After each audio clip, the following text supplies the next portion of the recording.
بسم الله الرحمن الرحيم. الحمد لله رب العالمين، وأصلي وأسلم على الهادي الأمين سيدنا ونبينا محمد وعلى آله وصحبه أجمعين. اللهم لا علم لنا إلا ما علمتنا إنك أنت العليم الحكيم. اللهم علمنا ما ينفعنا وانفعنا بما علمتنا وزدنا علما يا رب العالمين. اللهم لا سهل إلا ما جعلته سهلا، وأنت تجعل الحزن سهلا إذا شئت. اللهم فقهنا في دينك، اللهم ارزقنا العمل بما نتعلم، اللهم ارزقنا الإخلاص في القول والعمل، واجعل ما نقوم به خالصا لوجهك وتقبله منا يا رب العالمين. أما بعد، أيها الإخوة الكرام، سلام الله عليكم ورحمته وبركاته. صح عن نبينا صلى الله عليه وسلم فيما أخرجه مسلم في صحيحه وغيره أن النبي صلى الله عليه وآله وصحبه وسلم قال: ما اجتمع قوم في بيت من بيوت الله يتلون كتاب الله ويتدارسونه بينهم إلا نزلت عليهم السكينة وغشيتهم الرحمة وحفتهم الملائكة وذكرهم الله في من عنده، أو كما قال صلى الله عليه وسلم.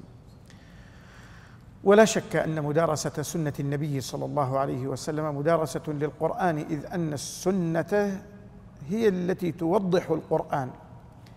السنة النبوية هي الشارحة المبينة المفصلة للقرآن الكريم، والله عز وجل أخبر نبيه أنه نزل عليه الذكر ليبين للناس ما نزل إليهم، فكان النبي صلى الله عليه وسلم هو المبين عن الله مراده سبحانه وتعالى في كتابه. والقرآن والسنة قرينان لا ينفكان، والقرآن لا يفهم وحده إلا من خلال السنة. الله عز وجل قال في كتابه: أقيموا الصلاة وآتوا الزكاة، لكن القرآن ما بين كيف تقيم الصلاة، ولا بين كم عدد الصلوات، ولا بين كم عدد الركعات في كل صلاة، ولا بين صفة الصلاة. السنة هي التي بينت ذلك. هل في القرآن أن الصلوات 5؟ هل في القرآن أن الظهر والعصر والعشاء 4 والمغرب 3 والفجر 2؟ لا، السنة هي التي توضح القرآن. الله قال: وأقيموا الصلاة وآتوا الزكاة. هل في القرآن تفصيلات أنصبة الزكوات والأموال التي تزكى؟ السنة هي التي تبين. الله قال: ولله على الناس حج البيت من استطاع إليه سبيلا. السنة هي التي بينت كيف تؤدى المناسك، قال: خذوا عني مناسككم. فالسنة شارحة للقرآن مفصلة له مبينة لما أجمل فيه، فهما القرينان. والله عز وجل يقول عن نبيه صلى الله عليه وسلم: وما ينطق عن الهوى إن هو إلا وحي يوحى. إذن كلام نبينا صلى الله عليه وسلم وحي. كان عبد الله بن عمرو بن العاص رضي الله عنهما يكتب عن النبي الكريم صلى الله عليه وسلم كل ما يقول، فقال له بعض قريش: النبي صلى الله عليه وسلم بشر يرضى ويغضب، ويقول في الغضب ما لا يقول في الرضا، فلا تكتب عنه كل ما يقول. فذهب عبد الله بن عمرو رضي الله عنهما إلى النبي صلى الله عليه وسلم وأخبره الخبر، وذكر له ما ذكر له، فقال النبي صلى الله عليه وسلم: اكتب، فوالذي بعثني بالحق لا يخرج من هذا إلا حق. وصدق صلى الله عليه وسلم، لا يخرج من فمه إلا حق. ما ينطق عن الهوى صلى الله عليه وسلم، يقول ربه جل في علاه: وما ينطق عن الهوى إن هو إلا وحي يوحى. ويقول الله جل في علاه عن نبينا صلى الله عليه وسلم: ولو تقول علينا بعض الأقاويل، يعني لو قال عنا ما لم نأمره به ولو بعض كلمة، وحاشاه صلى الله عليه وسلم أن يفعل. ولو تقول علينا بعض الأقاويل لأخذنا منه باليمين ثم لقطعنا منه الوتين فما منكم من أحد عنه حاجزين. وحاشاه صلى الله عليه وسلم أن يخالف أمر ربه سبحانه وتعالى. إذن مدارستنا لسنة النبي صلى الله عليه وسلم مدارسة لكتاب الله سبحانه وتعالى. الله قال: وأتموا الحج والعمرة لله. نحن ندرس حديث رسول الله كي نتعلم كيف نتم الحج والعمرة لله. قال ولله على الناس حج البيت من استطاع إليه سبيلا. نحن ندرس شرح هذه الآية من خلال حديث رسول الله صلى الله عليه وسلم. إذن هذا الجمع المبارك اجتمعوا في بيت من بيوت الله يتدارسون كتاب الله. إذن هذا المجلس نرجو أن يكون من تلك المجالس التي تتنزل عليها الرحمة وتغشاها الملائكة وتنزل عليها السكينة وتذكر عند ربنا سبحانه وتعالى في من عنده. نسأل الله من واسع فضله. ثم قدومك إلى هذا المسجد يا عبد الله جئت تطلب العلم، وقد صح عن نبينا صلى الله عليه وسلم أنه قال: من سلك طريقا يلتمس فيه علما سهل الله له به طريقا إلى الجنة. إذن أنت حين خرجت من بيتك وجئت إلى هذا الجامع المبارك تريد أداء فريضة من فرائض الله سبحانه وتعالى، وتطلب العلم وتنتظر فريضة أخرى وهي صلاة العشاء، أنت في صلاة، لأن النبي صلى الله عليه وسلم يقول: ولا يزال الرجل في صلاة ما انتظر الصلاة. وفي لفظ قال: ولا يزال الرجل في صلاة ما كانت الصلاة تحبسه. إذن أنت تنتظر صلاة العشاء، أنت في صلاة. الملائكة تستغفر لك، تقول: اللهم اغفر له، اللهم ارحمه. ثم أنت طالب علم، والنبي صلى الله عليه وسلم يقول: من سلك طريقا يلتمس فيه علما سهل الله له به طريقا إلى الجنة. إذن سلوكك حين سلكت الطريق لتقدم إلى هذا المسجد كان هذا السلوك بإذن الله ليسهل الله لك سبيلك إلى جنته بإذنه سبحانه وتعالى. قال: وإن الملائكة لتضع أجنحتها لطالب العلم رضا بما صنع. سبحان الله، ملائكة الله تضع أجنحتها لطالب العلم. نعم، هذا الذي أخبر به النبي صلى الله عليه وسلم. صح عن نبينا صلى الله عليه وسلم فيما روينا عنه في جامع أبي عيسى محمد بن عيسى بن سورة الترمذي رحمه الله تعالى أن النبي صلى الله عليه وسلم قال: إن طالب العلم لا يستغفر له من في السماوات ومن في الأرض حتى الحيتان في الماء حتى النملة في جحرها، أو كما قال صلى الله عليه وسلم. الله أكبر. طالب العلم يستغفر له من في السماوات؟ الجواب نعم، هذا الذي أخبر به النبي صلى الله عليه وسلم. من الذي في السماوات؟ الملائكة المقربون الذين هم عند ربنا، العباد المكرمون الذين يسبحون الليل والنهار لا يفترون، لا يعصون الله ما أمرهم ويفعلون ما يؤمرون، يستغفرون لطالب العلم. هذا الذي أخبر به النبي صلى الله عليه وسلم. نعم، هم يستغفرون لكل المؤمنين، لكن استغفارهم لطلبة العلم استغفار خاص كما أخبر النبي صلى الله عليه وسلم، وإلا هم يستغفرون للمؤمنين كما قال الله عز وجل: الذين يحملون العرش ومن حوله يسبحون بحمد ربهم ويؤمنون به ويستغفرون للذين آمنوا ربنا وسعت كل شيء رحمة وعلما فاغفر للذين تابوا واتبعوا سبيلك وقهم عذاب الجحيم. لكن استغفارهم لطلبة العلم استغفار خاص. يستغفر لك من في السماوات، يعني جبريل يستغفر لك، نعم، ميكائيل حملة العرش، نعم، هذا الذي أخبر به النبي صلى الله عليه وسلم. ومن في الأرض، يعني كل الكائنات تستغفر لك يا طالب العلم، حتى الحيتان في الماء. الله أكبر. هذه الحيتان التي في قعر المحيطات والأنهار والبحار تستغفر لك يا طالب العلم. نعم، هذا الذي أخبر به الذي لا ينطق عن الهوى صلى الله عليه وسلم. هذه النملة في جحرها تستغفر لك. نعم. لما؟ لأنك وارث محمد صلى الله عليه وسلم. النبي صلى الله عليه وسلم كغيره من الأنبياء ما ورث دينارا ولا درهما. الأنبياء ما ورثوا دينارا ولا درهما، إنما ورثوا العلم، فمن أخذه أخذ بحظ وافر. فطالب العلم يأخذ بنصيبه من ميراثه من محمد صلى الله عليه وسلم. أنت حين تجلس هذه المجالس تدرس حديث رسول الله صلى الله عليه وسلم، أنت تأخذ بنصيبك من ميراث رسول الله صلى الله عليه وسلم. يا طالب العلم، تستغفر لك هذه المخلوقات لأنك وكيل رسول الله صلى الله عليه وسلم في تبليغ دينه. النبي صلى الله عليه وسلم أمر بالتبليغ: يا أيها الرسول بلغ ما أنزل إليك من ربك. بلغ صلى الله عليه وسلم وما مات حتى أدى الرسالة ونصح الأمة وبلغ دين الله سبحانه. من الذي تحمل أعباء تبليغ دين الله عز وجل بعده؟ الصحابة الكرام رضي الله عنهم، تعلموا من رسول الله صلى الله عليه وسلم بلغوه لمن بعدهم. ثم التابعون أخذوا هذا العلم عن أصحاب النبي صلى الله عليه وسلم فأدوه إلى أتباع التابعين، وأتباع التابعين إلى تابع الأتباع، وهكذا كل جيل أداه إلى من بعده حتى كنت أنت يا طالب العلم. ونبينا يقول صلى الله عليه وسلم: يحمل هذا العلم من كل خلف عدوله. يحمل هذا العلم من كل خلف عدوله. إذن في كل جيل هيأ الله عدولا من أمة النبي صلى الله عليه وسلم يتحملون هذا العلم، يتحملون الوحي كتابا وسنة وما استنبط منهما من فقه وعلم، يتحملونه ممن كان قبلهم فيؤدونه لمن بعدهم، وهم عدول الأمة الملتزمون بأمر النبي صلى الله عليه وسلم الذي قال: بلغوا عني، بلغوا عني، فرب مبلغ أوعى من سامع. بلغوا عني فرب مبلغ أوعى من سامع. وقال: بلغوا عني ولو آية، ولو آية. قال: رب حامل فقه إلى من هو أفقه منه.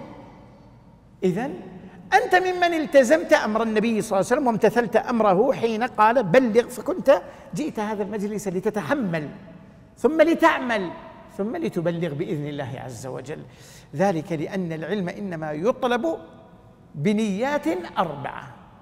أنت حين جئت نيتك أمور أربعة. ما هي؟ الأمر الأول أنت تطلب العلم لرفع الجهل عن نفسك، لأنك لن تستطيع أن تعبد الله إلا على علم. الله يقول لنبيه: قل هذه سبيلي أدعو إلى الله على بصيرة، يعني على علم، على بصيرة أنا ومن اتبعني. إذن لا تكون العبادة لله إلا على علم، على علم جاء به محمد صلى الله عليه وسلم، صلى الله عليه وسلم. من حقوق شهادة أن محمد رسول الله أن لا يعبد الله إلا بما شرعه الله على لسان نبيه صلى الله عليه وسلم، أليس كذلك؟ إذن أنت لن تعرف كيف تعبد الله حتى تتعلم هذا العلم الذي جاء به محمد صلى الله عليه وسلم. إذن النية الأولى في طلبك للعلم رفع الجهل عن نفسك، لأن الله يقول: فاعلم أنه لا إله إلا الله. البخاري في صحيحه في كتاب العلم عقد بابا قال: باب العلم قبل القول والعمل. العلم قبل القول والعمل. قال الله تعالى: فاعلم أنه لا إله إلا الله. إذن الكافر قبل أن يقول لا إله إلا الله ليدخل في الإسلام لابد أن يعرف معنى لا إله إلا الله، يعرف معنى وحدانية الله عز وجل، وأن الله واحد لا شريك له ولا ند له ولا مثيل له، وأن محمدا صلى الله عليه وسلم هو رسول الله حقا. فإن علم ذلك نطق بالشهادتين. إذن العلم يسبق العمل، ولذلك قال: فاعلم أنه لا إله إلا الله. أنت أيضا تتعلم لترفع الجهل عن نفسك، لترفع الجهل عن نفسك. هذه النية الأولى. الثانية أن تعمل بهذا العلم، أن تعمل بهذا العلم، وإلا كان هذا العلم وبال عليك، كان وبالا عليك إن لم تعمل به. وعالم بعلمه لم يعملا معذب من قبل عباد الوثن. والنبي صلى الله عليه وسلم يقول: أول من تسجر بهم النار ثلاثة: قارئ ومنفق وشهيد. يؤتى بالقارئ فيعرفه الله نعمه، فيقول: يا عبدي ماذا فعلت؟ قال: يا ربي قرأت القرآن فيك وتعلمت العلم فيك. فيقول له الله: كذبت، إنما قرأت القرآن ليقال قارئ، تعلمت العلم ليقال عالم. وقد قيل يعني النية التي من أجلها طلبت العلم قد أخذتها، حصلت، ثم يؤمر به فيسحب على وجهه إلى النار والعياذ بالله. الحديث: وعالم بعلمه لم يعملا معذب من قبل عباد الوثن. هكذا يقول الشاعر أخذ من هذا الحديث. إذن تطلب العلم لرفع الجهل عن نفسك، ثم لتعمل بهذا العلم. ثم بعد ذلك النية الثالثة: إذا علمت وعملت أن تبلغ ما تعلمت، فإن هذا حق عليك يا طالب العلم. هكذا كان أصحاب النبي صلى الله عليه وسلم من الجن والإنس، هكذا كان أصحاب النبي صلى الله عليه وسلم من الجن والإنس، وهكذا كان سلف هذه الأمة. أما الإنس فهذا الصديق رضي الله عنه أبو بكر، هل أسلم وقال: يكفيني إسلامي عرفت الحق ودخلت في الدين ولا دخل لي في دعوة الناس، هذه مهمة رسول الله صلى الله عليه وسلم؟ لا، بل كان يؤازر النبي صلى الله عليه وسلم في تبليغ دين الله. أسلم ثم ذهب يعلم الناس، فأسلم على يديه جماعة من خيار أصحاب رسول الله صلى الله عليه وسلم. عثمان أسلم على يد من؟ على يد أبي بكر.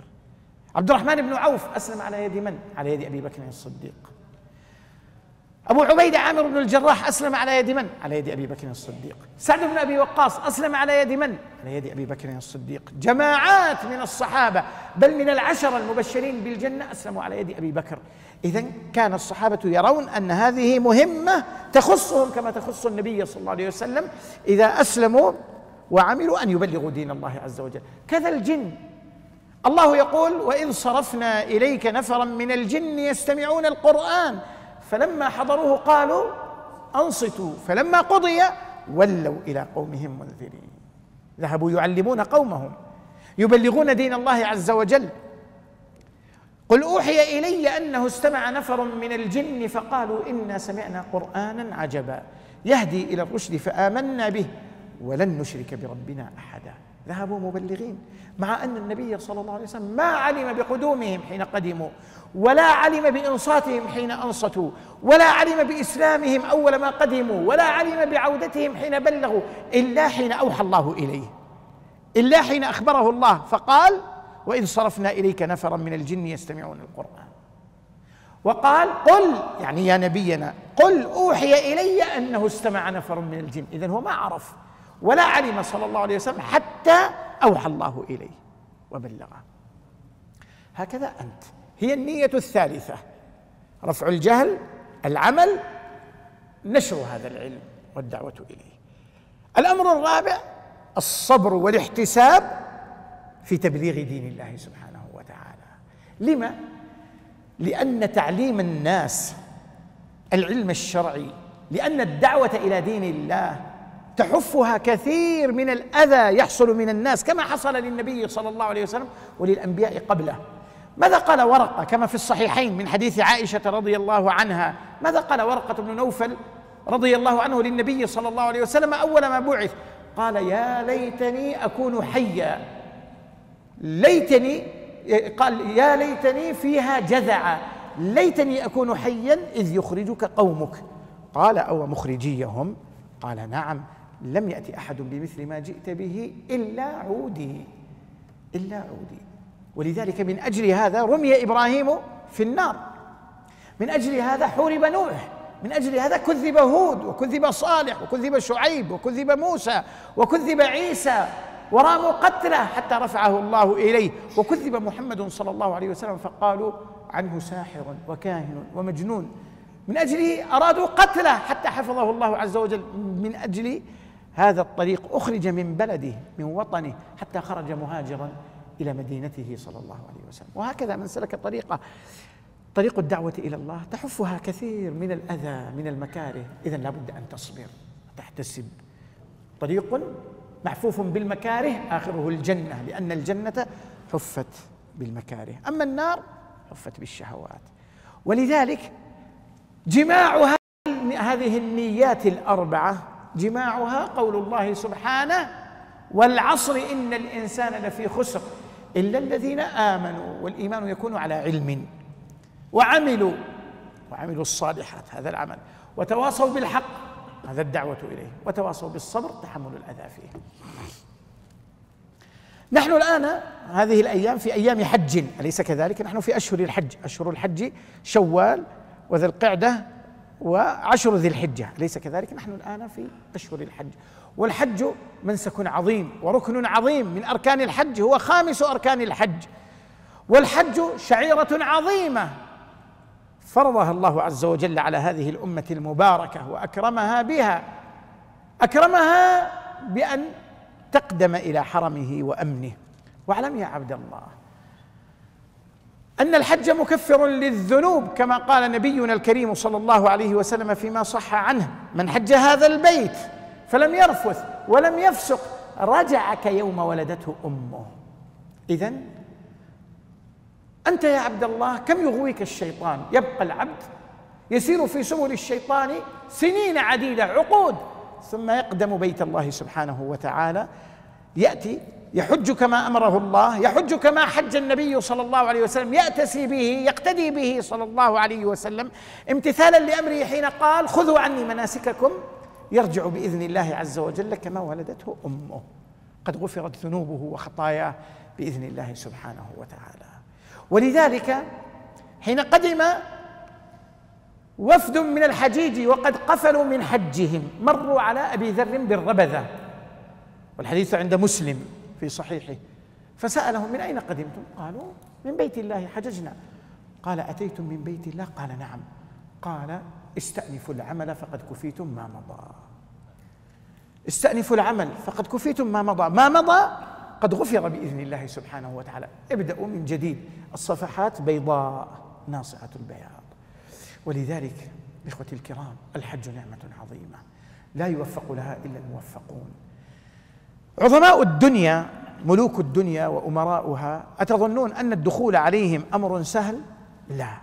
لا يدخل عليهم إلا من له كرامة وعزة ومنزلة عند هذا العظيم، أليس كذلك؟ ولله المثل الأعلى، ملك الملوك سبحانه وتعالى، جبار السماوات والأرض. أتظنون أن القدوم عليه سهل؟ لا. القدوم على حرمه، أن تنال شرف كونك ضيف لله عز وجل، أتظن أن هذا شرف يناله الإنسان بحوله وقوته؟ لا، هذا شرف لا يناله العبد إلا بتوفيق من الله. إذن من يقدم بيت الله لم يأتي بحوله وقوته، إنما ذاك محض فضل من الله. كم من إنسان في الدنيا، لا بل في هذه البلاد المباركة، لا بل ربما في مكة، الله عز وجل متعه بالصحة والعافية وسعة المال، لكنه ما وفقه لحج بيته، أليس كذلك؟ يوجد أناس هكذا، يوجد كثير. أنا أعرف جماعات تجد الرجل عاش دهرا من حياته حتى فترة شبابه وربما بلغ الشيخوخة من عمره، صاحب مال وصاحب منزل، لكنه ما حج، بل ربما يسكن مكة وما أدى الفريضة. يوجد. إذن الحج توفيق من الله. تجد إنسانا له أموال وثراء يسافر كل عام إلى بلاد بعيدة للفسحة والنزهة والسياحة، لكنه ما أدى فريضة الله عليه في الحج. لما؟ لأن الله ما أكرمه بهذا، أقعده الله سبحانه. وتجد آخر أشعث أغبر ما عنده من الدنيا شيء، وربما لرحلة الحج بقي يجمع هذا المال 20 سنة 30 سنة 50 سنة، يجمع القرش على القرش حتى يأتي من بلاد بعيدة ليؤدي الفريضة. توفيق من الله عز وجل، محض فضل من الله سبحانه وتعالى. ولذلك يا إخوان، أتظن الذي يطوف بالبيت يطوف بحوله وقوته؟ لا، هذا إكرام وإنعام من الله حين أكرمه فأقدمه إلى حرمه وأمنه. لاحظوا كيف أن الحجاج يقفون خارج حرم الله عز وجل في عرفات، وعرفات في الحل. أقرب لكم الصورة. تخيلوا لو أن عظيما من عظماء الدنيا عصاه بعض قومه، وهذا العظيم صاحب سطوة.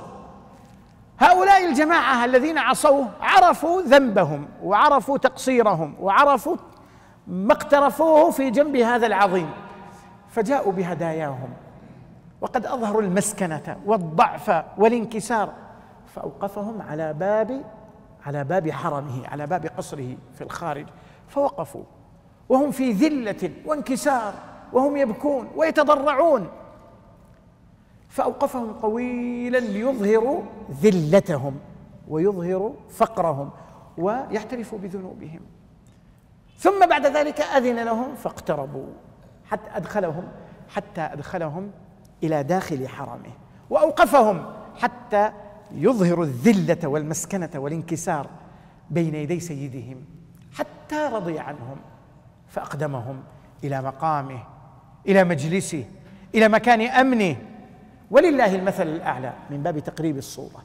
يأتي العباد شعثا غبرا من بلاد بعيدة، كما قال الله عز وجل: وأذن في الناس بالحج يأتوك رجالا وعلى كل ضامر. يأتوك رجالا يعني مشيا على الأرجل، وعلى كل ضامر يعني على كل بعير ضامر، يأتين من كل فج عميق. ليس كحال الناس في هذا الزمان بالطائرات والسيارات، كانوا يقطعون آلاف الأميال لأشهر طويلة مشيا على الأقدام. حتى يقدموا حرم الله عز وجل، فيوقفهم خارج حرمه في الحل، وعرفات في الحل، يقفون في ذلك اليوم العظيم أعظم أيام الله سبحانه وتعالى شعثا غبرا، كلهم سواسية، لا يتميز الغني عن الفقير، لا يتميزون لا بملبس ولا بمأكل ولا بمشرب، اللباس واحد والهيئة واحدة والإقرار بالذنب واحد. جاءوا شعثا غبرا يرجون رحمته يخافون عذابه، يأتون بهداياهم يقفون به، كما يقول أهل العلم ونص مالك في الموطأ على ذلك أن الوقوف بالهدي في عرفة سنة، وإن كان هذا لا يمكن تطبيقه في هذا الزمان لشدة الزحام ونحوها، هذا كان في السابق، وهذا أدعى لإظهار الفقر. يبكي العبد المذنب يأتي وقد تحمل على كاهله ذنوب سنوات طويلة وهو يئن بهذه الذنوب، يأتي وهو يعترف بذنوبه، تمر تلك السنون الماضية أمام ناظره كالشريط، يتذكر كل ذنب فعله، فعلت يوم كذا وكذا، يقر، يبكي، يتضرع، يظهر مسكنته وذلته أمام ملك الملوك سبحانه وتعالى، أمام جبار السماوات سبحانه وتعالى. يوم كامل في ذاك الذل، كما سيأتي معنا النبي صلى الله عليه وسلم صلى الصلاتين ووقف يدعو إلى أن غربت الشمس. هكذا يفعل الحاج، والله عز وجل يباهي بأهل الموقف ملائكة السماء، يقول يا ملائكتي أتوني شعثا غبرا يرجون رحمتي ويخافون عذابي أشهدكم أني قد غفرت لهم. حتى إذا غابت الشمس، يا لله ما أعظمه من يوم عظيم، تغيب الشمس وكم سقطت من ذنوب وخطايا لأولئك العباد. أحد السلف من التابعين يقول للآخر، يقول أرأيت هؤلاء في عشية عرفة، ينظر من مكان مرتفع وإذا الناس كل الناس تبكي، قال يا فلان أرأيت لو أن هؤلاء وقفوا على ملك من ملوك الدنيا واجتمعوا كلهم وسألوه فلسا واحدا، كلهم ملايين وقفوا على باب ملك وقالوا كلنا نريد منك فلسا واحدا، أيبخل عليهم؟ قال لا، قال والله لسؤال هؤلاء عند الله أهون من الفلس أمام ذاك الملك، ما يطلبه كل أهل المحشر أمام الله سبحانه وتعالى لا يساوي فلسا في الدنيا. يا عبادي لو أن أولكم وآخركم وإنسكم وجنكم قاموا في صعيد واحد فسألوني فأعطيت كل واحد مسألته ما نقص ذلك مما عندي إلا كما ينقص المخيط إذا أدخل البحر. هذا عطاء ربنا سبحانه وتعالى. يقف العباد في ذاك الموقف العظيم، في ذاك اليوم، يا لله كم من الرحمات تتنزل، نسأل الله من فضله، نسأل الله يبلغنا وإياكم في عافية. كم من رحمات تتنزل في ذلك اليوم، وكم من ذنوب تغفر. يا لله كم من أقدام تسير وهي تخرج من فجاج عرفات، تسير كيوم ولدتهم أمهاتهم، قد غسلت تلك الذنوب والخطايا كأن لم تكن. يأمرهم ربهم بأن يزدلفوا إلى حرمه، بأن يقتربوا إلى حرمه، فإذا ازدلفوا ودخلوا أول الحرم أمرهم بالوقوف هناك، يقفون مجددا في العراء، أمرهم أن يذكروه، قال فإذا أفضتم من عرفات فاذكروا الله عند المشعر الحرام واذكروه كما هداكم وإن كنتم من قبله لمن الضالين، كنتم قبل ذلك اليوم كنتم ضلالا فهداكم الله عز وجل، كنتم مذنبين أهل خطايا وذنوب أهل ضلالة، هو الذي أقدمكم، هو الذي من عليكم، له المنة سبحانه وتعالى. ليس كل العصاة أقدمهم، ليس كل من عصاه أكرمه بأن يأتي ويقف ذلك الموقف، لكنه أكرمك أيها الحاج فأقدمك، كنت ضالا فهداك. قال فإذا أفضتم من عرفات فاذكروا الله عند المشعر الحرام واذكروه كما هداكم وإن كنتم من قبله لمن الضالين ثم أفيضوا من حيث أفاض الناس واستغفروا الله. أدناهم من حرمه فازدلفوا واقتربوا، أمرهم أن يقفوا هناك، يقفوا طويلا. وقف النبي صلى الله عليه وسلم كما سيأتي معنا من أول طلوع الفجر، صلى الفجر في أول الوقت، ثم وقف يدعو طويلا إلى أن أسفر النهار إسفارا شديدا. فإذا فعل ذلك أمر عباده أن يقتربوا إلى حرمه أكثر، فيأتوا إلى منى ويرموا الجمار، فيرى الله كم من رحمات تتنزل على ذلك الركب في ذلك اليوم. ثم يقدمون ما جاءوا به من قرابين بين أيديهم، جاءوا بتلك القرابين والهدايا التي أتوا بها، والله عز وجل لا يناله منها لا لحومها ولا دماؤها، لن ينال الله لحومها ولا دماؤها ولكن يناله التقوى منكم. فيأتي الحجيج يشكرون نعم الله عز وجل على ما أنعم عليهم وتفضل، فينحرون تلك الهدايا تلك القرابين، ولسان حالهم يقول يا رب شرعت لنا أن نهدي إلى حرمك هذه الهدايا، ولو شرعت لنا أن ننحر لترضى لنحرنا لترضى، ولو كنت أمرتنا بقتل أنفسنا كما أمرت بني إسرائيل أن يقتلوا أنفسهم ليتوبوا وتقبل توبتهم، لو شرعت لنا ذلك لكانت الدماء والأرواح والأنفس فداء لك يا رب. يقدمون ما أتوا به من الهدي، ثم تجز تلك النواصي، والعرب عندهم حلق الرأس من أبلغ أنواع الذلة، ولذلك كان الأعرابي في الجاهلية قبل مبعث النبي صلى الله عليه وسلم إذا تمكن من عدوه جز ناصيته وتركه إذلالا له واحتقارا له. هذه النواصي لا تجز إلا خضوعا لله سبحانه وتعالى، تجز النواصي، تحلق الرؤوس إذلالا خضوعا لله سبحانه وتعالى. فإذا فعلوا ذلك أذن لهم أن يطوفوا ببيته العتيق. لما؟ لأنهم قضوا تفثهم ووفوا نذورهم، ثم ليقضوا تفثهم وليوفوا نذورهم وليطوفوا بالبيت العتيق. فيا لله، تلك الأقدام المباركة تنزل إلى حرم الله تطوف وقد غسلت الذنوب. كم من حاج يطوف كيوم ولدته أمه طاهر لم يبقى عليه شيء من الذنوب، يطوف طواف الزيارة طواف الركن شكرا لله سبحانه وتعالى. فضائل عظيمة إخوتي الكرام، أسأل الله أن يبلغني وإياكم في عافية وأن يتقبل. يعيش على وجه الكرة الأرضية يا إخوان قرابة 2 مليار مسلم، هل كلهم يوفقون لأن يقدموا إلى بيت الله عز وجل؟ والله يا إخوان أجيال وأجيال تموت قلوبهم تذوب شوقا إلى بيت الله، لكنهم ما رأوا في حياتهم بيت الله سبحانه وتعالى.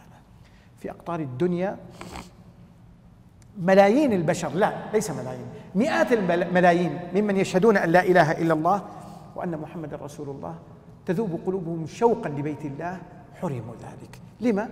لأنهم لا يستطيعون، ولله على الناس حج البيت من استطاع إليه سبيلا، ما استطاعوا. بل في القرون الماضية ماتت أجيال وأجيال وما كانوا يحجون البيت. أهل الأندلس حين تسلط العبيديون على شمال إفريقيا والصليبيون على البحر الأبيض المتوسط، أفتى علماء الأندلس بسقوط الحج عن أهل الأندلس. لما؟ قالوا لا تستطيعون، إذا خرجوا من البر من شمال إفريقيا قتلهم الباطنيون العبيديون، وإن خرجوا من البحر إلى بلاد الشام قتلهم الصليبيون القراصنة في البحر، فانقطعت السبل إلى مكة. فأفتى العلماء أن الحج قد سقط عنكم يا أهل الأندلس. أجيال عاشوا ما حجوا بيت الله عز وجل.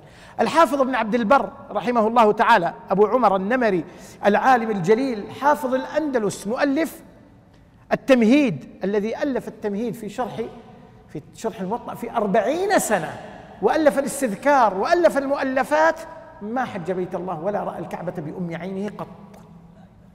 نعم. ابن حزم رحمه الله تعالى صاحب المحلى، والله ما رأى الكعبة بأم عينه قط ولا حج بيت الله. الإمام البغوي المفسر المحدث الكبير ما حج بيت الله ولا رأى بأم عينه مكة في حياته. كانت السبل منقطعة. حين تسلط القرامطة على الطريق بين العراق وبين الحجاز، كان في أيام الدولة العباسية أفتى علماء العراق بسقوط الحج عن أهل العراق، قالوا لا حج عليكم لأنكم لا تستطيعون، السبل منقطعة. مرت أزمنة أناس ولدوا وماتوا ثم جاء بعدهم أناس ولدوا وماتوا وما حجوا بيت الله عز وجل. وفي زمننا في أقطار الدنيا في الدول الفقيرة مسلمون فقراء ما استطاعوا. أنت ميزك الله على غيرك فضلا منه، لا بحولك ولا بقوتك، لا بحولك ولا بقوتك، لكن هو محض فضل من الله. فاحمد الله يا عبد الله، احمد الله على هذه النعمة العظيمة. زيارتنا لبيت الله الحج والعمرة فضل عظيم. يقول النبي صلى الله عليه وسلم: الصلوات الخمس والجمعة إلى الجمعة ورمضان إلى رمضان مكفرات لما بينهن ما اجتنبت الكبائر. وفي لفظ قال: والعمرة إلى العمرة. ثم يقول: والحج المبرور ليس له جزاء إلا الجنة. أسأل الله أن يبلغني وإياكم، أسأل الله من فضله. هذا الحديث حديث جابر بن عبد الله رضي الله عنه الذي أخرجه الإمام مسلم رحمه الله تعالى في صحيحه، الذي يسمى بمنسك جابر. شرح فيه جابر بن عبد الله رضي الله عنه مناسك حج النبي صلى الله عليه وسلم بكل دقة وتفصيل.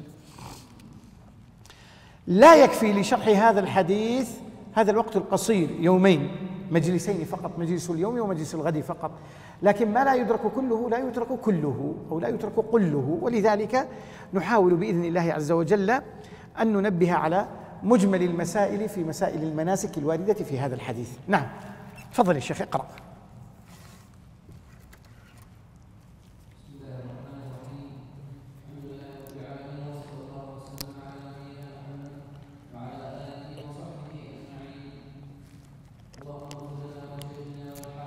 آمين.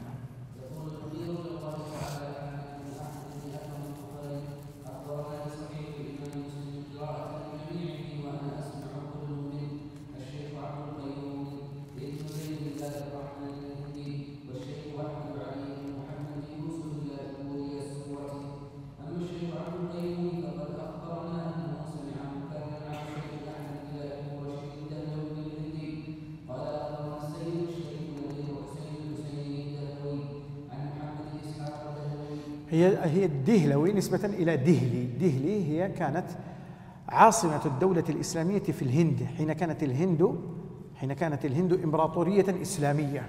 الهند بقيت إمبراطورية إسلامية لمدة تزيد عن 1000 عام، منذ أن فتحت الهند في زمن الوليد بن عبد الملك الأموي على يد محمد بن القاسم حين فتحت السند، ثم تواصلت فتوحات المسلمين عبر القرون. دخلها الإسلام في القرن الأول الهجري وبقيت مسلمة إلى يومنا هذا، لكنها كانت دولة إسلامية تعاقبت عليها دول عدة، آخرها دولة المغول الإسلامية التي حكمتها قرون، وكانت إمبراطورية تضم الهند وباكستان وبنغلاديش وأفغانستان وأوزبكستان وطاجكستان وقرغيزيا وسريلانكا وبورما إلى جهة هونغ كونغ. هذه كانت فتحت في زمن السلطان الصالح الإمبراطور المسلم أورنغزيب عالمجير العالم الفقيه المحدث الملك الذي وصلت فتوحته إلى تلك البلاد. فبقيت هذه البلاد بلادا مسلمة. كانت عاصمتها مدينة دهلي بكسر الدال والنسبة إليها الدهلوي. فكانت هذه عاصمة الدولة الإسلامية إلى أن احتلتها بريطانيا. احتلتها قرابة قرنين من الزمان وقتلت آخر حكامها المسلمين، وتسلطت على الأمة الإسلامية قرنين ذاقتهم الويل في تلك البلاد.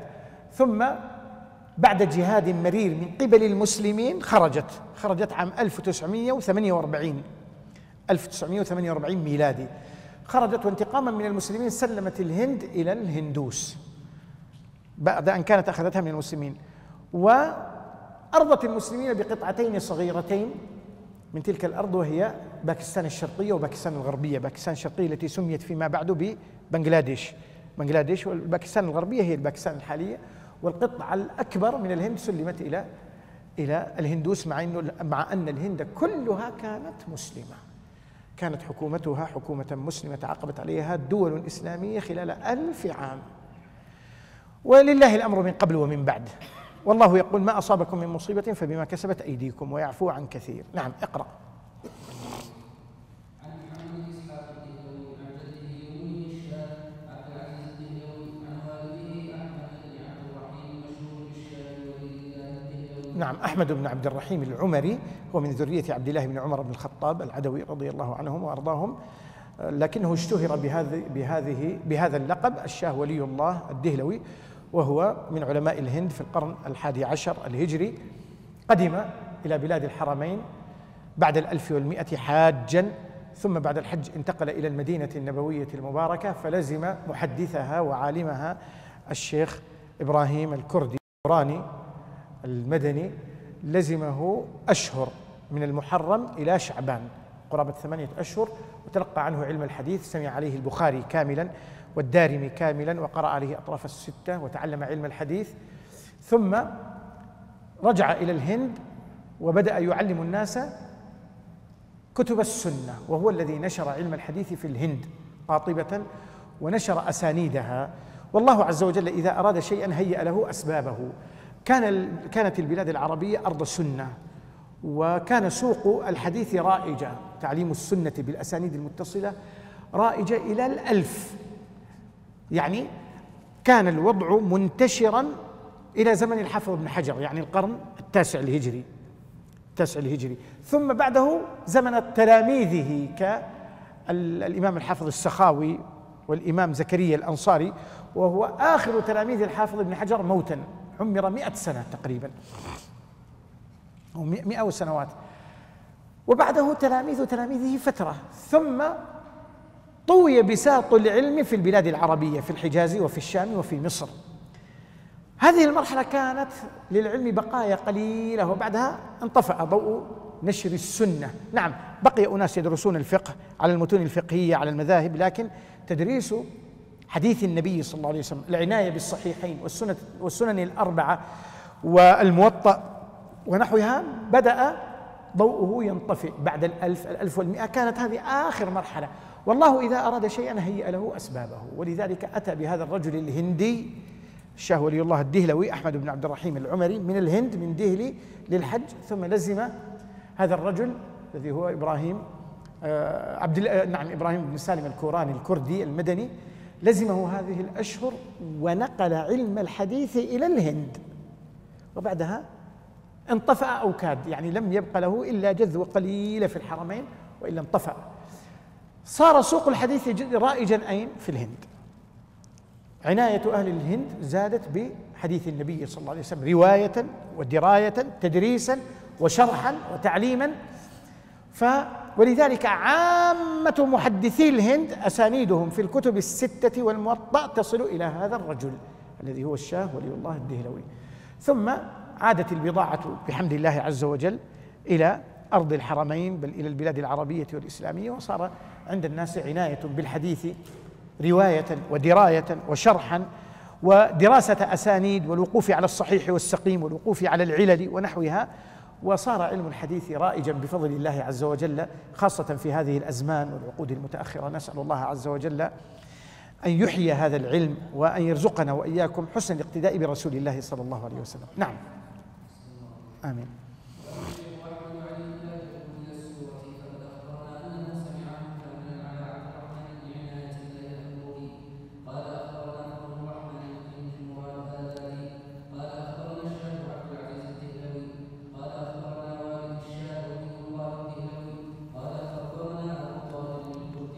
هذا هو الذي قلت لكم، أبو طاهر الكردي الكوراني المدني، قرأ عليه البخاري كاملا في المدينة، وقرأ عليه الدارمي كاملا والشمائل، وقرأ عليه أطراف الستة، يعني لم يقرأ عليه مسلم كاملا، لكن قرأ عليه كثيرا من مسلم وأبي داود والنسائي والترمذي وابن ماجه.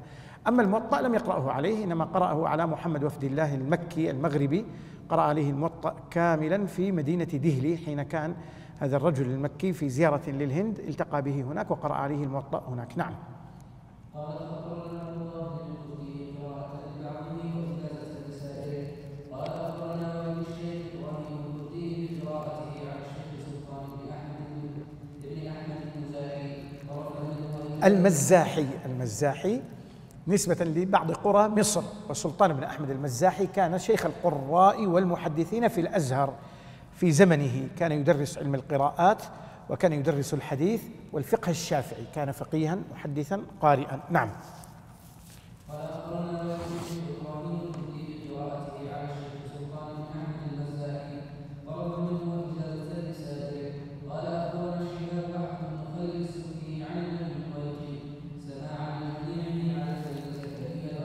زكريا هذا شيخ الإسلام زكريا بن محمد الأنصاري السنيكي ثم القاهري، آخر تلاميذ الحافظ شهاب الدين أحمد بن علي بن حجر العسقلاني. نعم.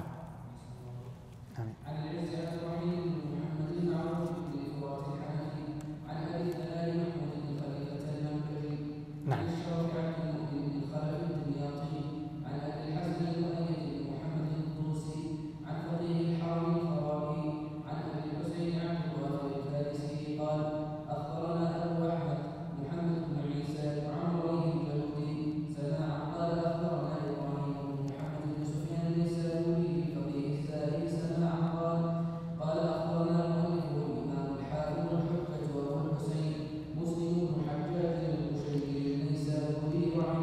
نعم، عن فقيه الحرم الفراوي، يعني تصحفت هنا الفرابي، هي الفراوي.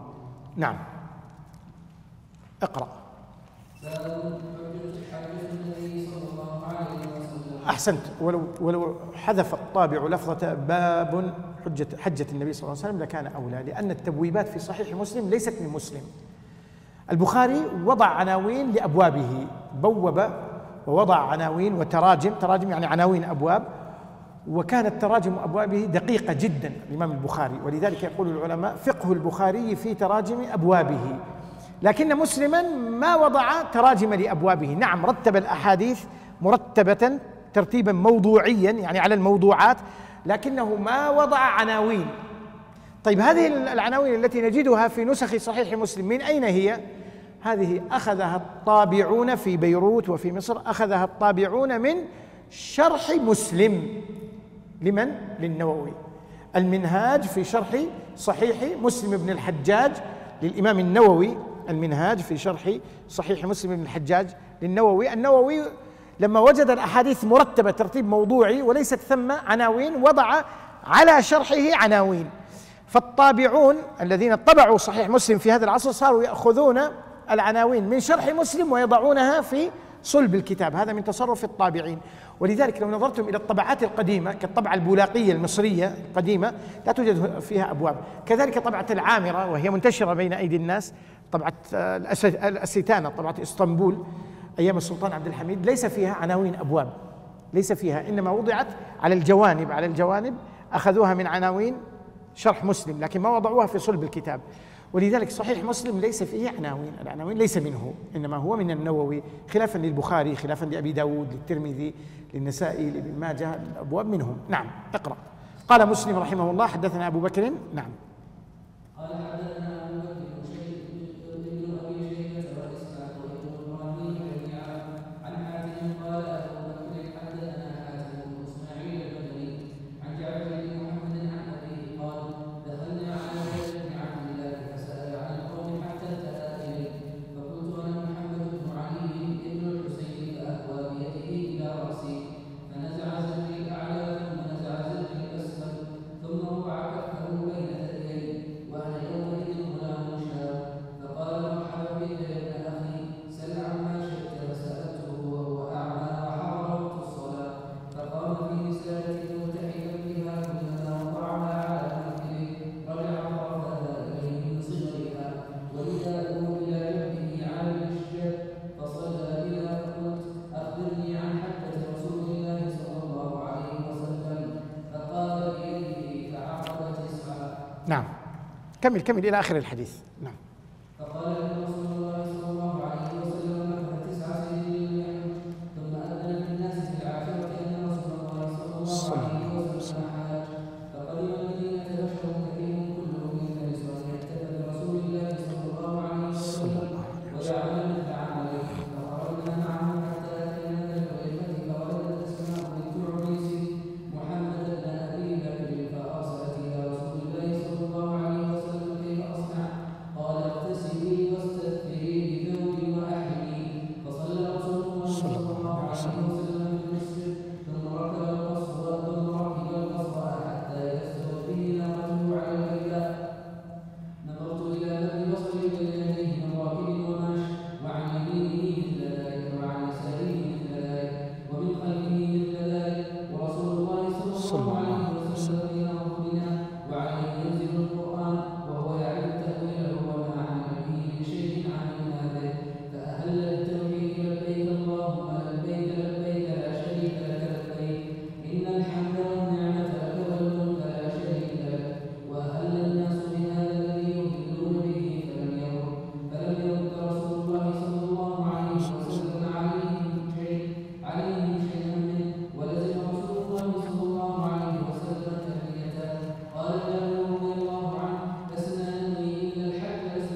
قالها مرتين. قالها هذه لا بد من تقديرها، هذه ولو لم تكتب يلفظ بها.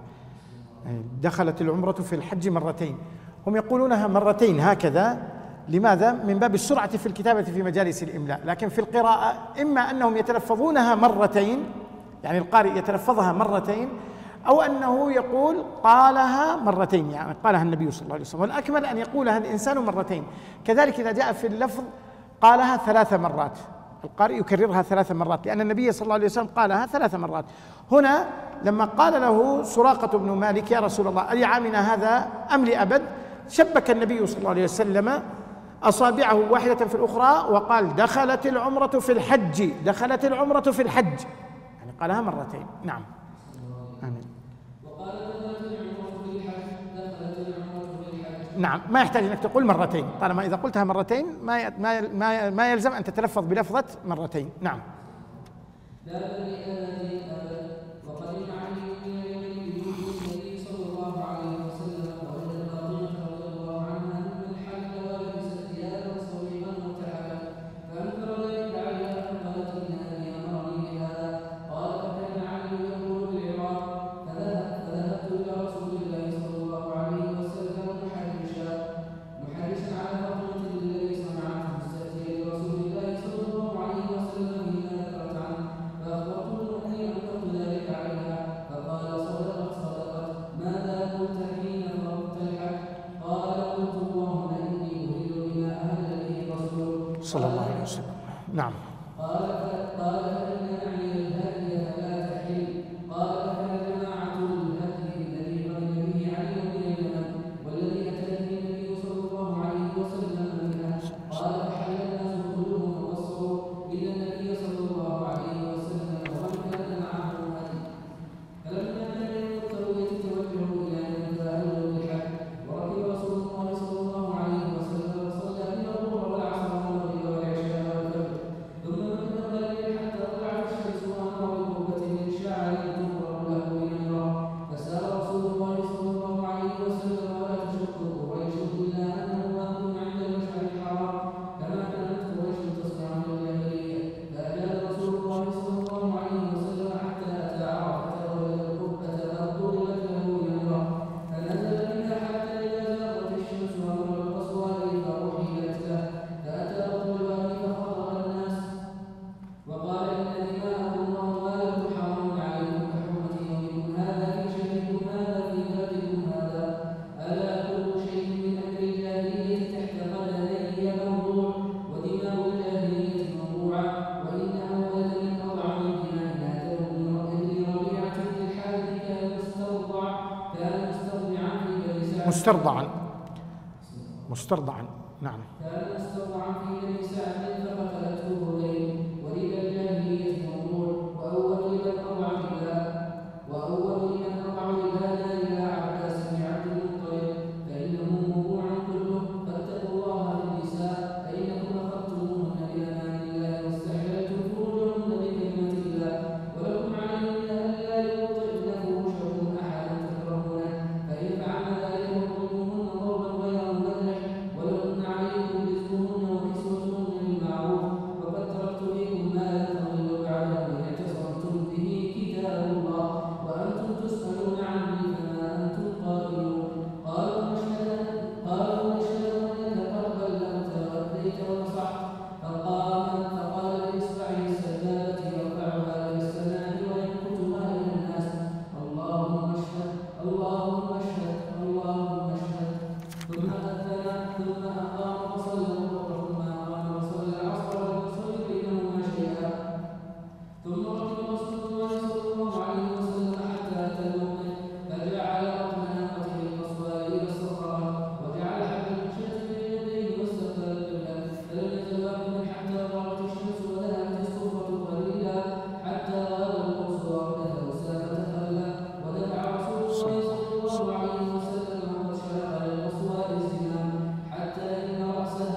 ببضعة، بضعة بفتح الباء يعني قطعة، ببضعة. نعم.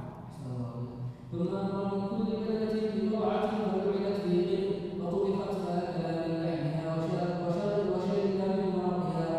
ثم ركب رسول الله صلى الله عليه وسلم فأفاض إلى البيت وصلى بمكة الظهر، فأتى بني عبد المطلب يسجدون على زمزم فقال ارجعوا بني عبد المطلب فلولا أن يغلبكم الناس على سقايتكم لنزعت معكم، فناولوه دلوا فشرب. وحدثنا عمرو بن حفص بن غياث قال حدثنا، قال لا بد من تقديرها أذان. طيب خليه يأذن، تفضل. وحدثنا عمرو بن حفص بن غياث قال حدثنا أبي قال حدثنا جعفر بن محمد قال حدثني أبي قال أتيت جابر بن عبد الله فسألته عن حديث رسول الله صلى الله عليه وسلم وساق الحديث بنحو حديث حاتم بن إسماعيل وزاد الحديث وكانت العرب يدفع بهم أبو سيارة على حمار العلم. فلما أجاز رسول الله صلى الله عليه وسلم من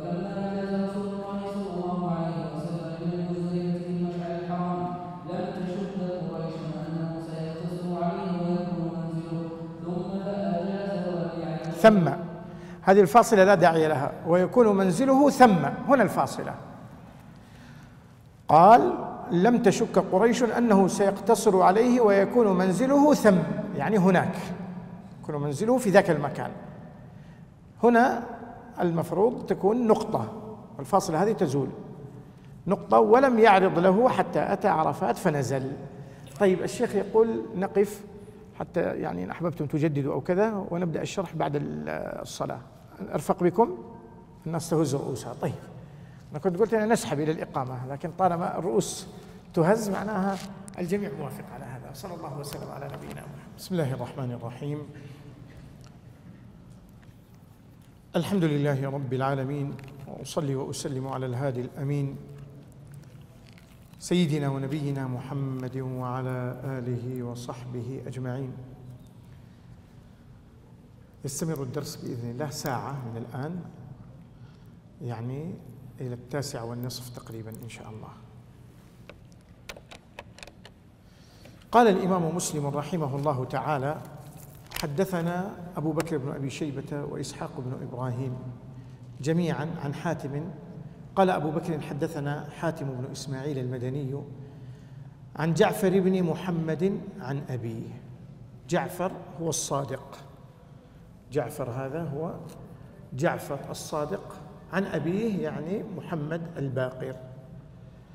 إذن هو جعفر الصادق بن محمد الباقر ابن علي زين العابدين ابن الحسين ابن علي بن أبي طالب رضي الله عنهما، الحسين ابن علي رضي الله عنهما. جعفر بن محمد من رجال الستة إلا البخاري، من رجال الجماعة إلا البخاري. إذن هو ثقة إمام من أئمة أهل السنة، لا كما يزعم أهل البدع أنه من أئمتهم، وحاشاه رحمه الله تعالى أن يكون صاحب بدعة، بل الإمام جعفر الصادق من كبار أئمة أهل السنة، ومن كبار أئمة الحديث، ومن كبار علماء المدينة رحمه الله تعالى، وهو من شيوخ مالك ومن في طبقته رحمة الله عليهم. أما أبوه الباقر رحمه الله من رجال الجماعة، روى له البخاري في صحيحه، وكذا مسلم كما ترون، وكذا أصحاب السنن. إذن هو وابنه قد جاز القنطرة، قد جاز القنطرة. والباقر رحمه الله من كبار أئمة أهل السنة، تابعي جليل، تابعي جليل، صحب جماعة من أصحاب النبي صلى الله عليه وسلم ممن كان في المدينة.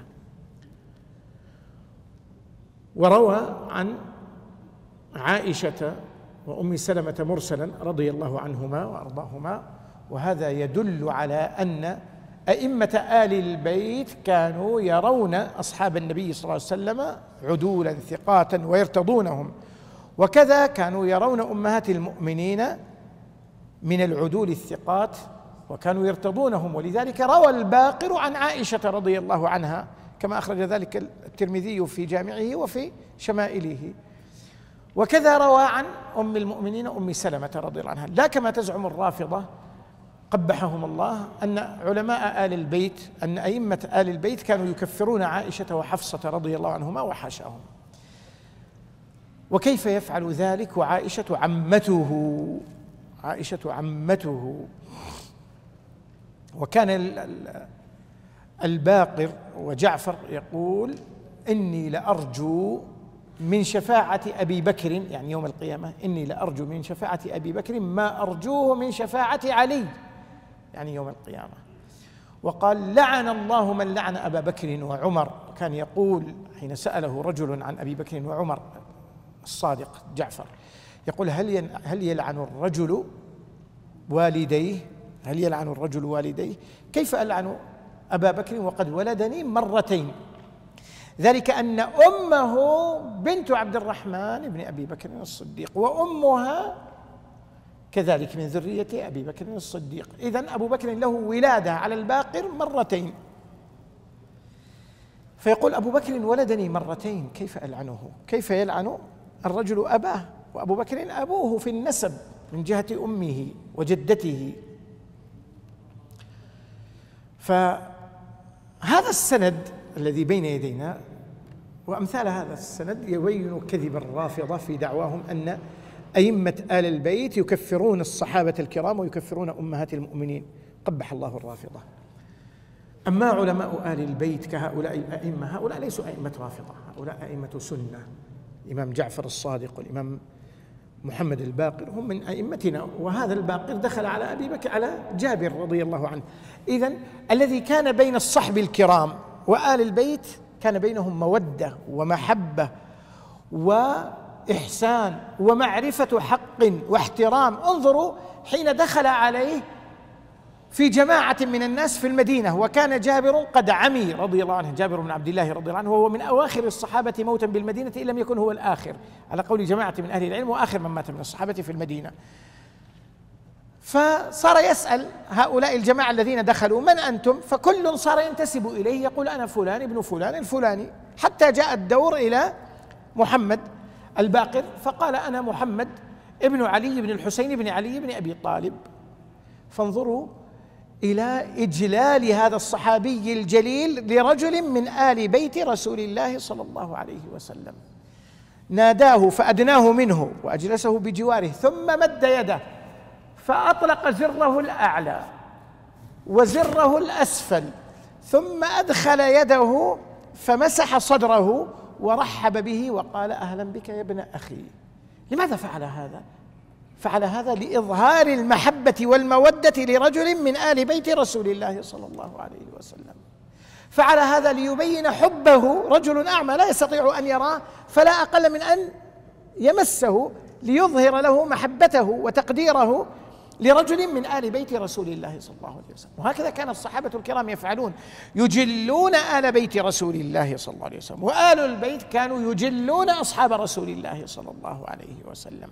هذا ابن عباس رضي الله عنهما كان يأتي زيد بن ثابت رضي الله عنه يتلقى عنه العلم، فكان زيد بن ثابت رضي الله عنه إذا أراد أن يركب الدابة أخذ بلجامها، عبد الله بن عباس يصلح الدابة ويمسكها له، وأخذ بركابها، الركاب مكان وضع الرجل، يعني يصلح له حتى يدخل رجله.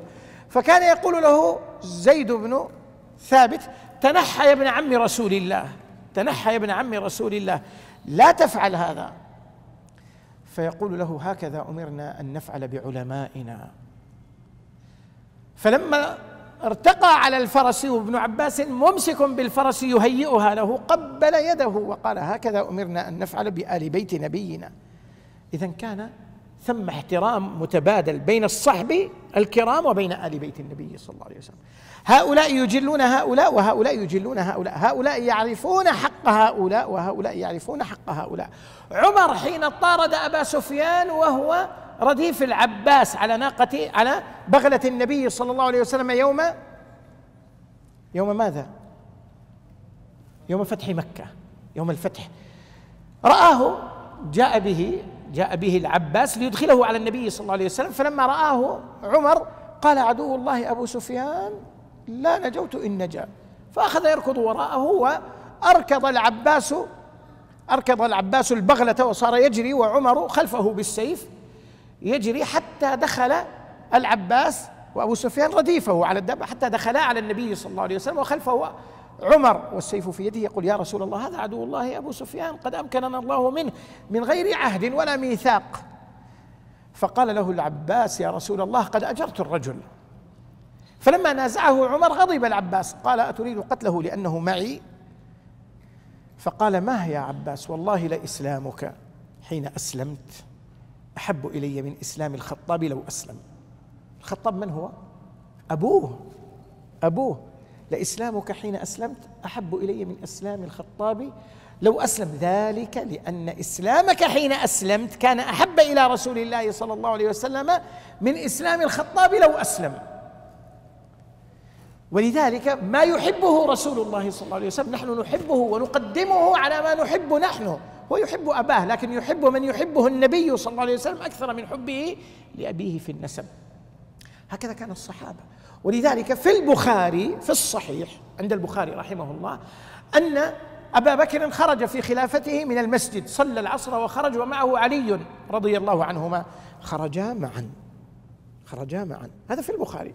فلما خرج وإذا بالحسن بن علي رضي الله عنهما وهو طفل صغير يلهو، يعني كان عمره 6 سنوات تقريبا، لأنه يوم وفاة النبي صلى الله عليه وسلم كان ابنه 5، يلعب في الشارع في الطريق مع الأطفال. فذهب إليه أبو بكر وأخذه واحتمله ووضعه على عاتقه وصار يركض به ويقول: بأبي شبه النبي ليس شبيها بعلي. وعلي يضحك.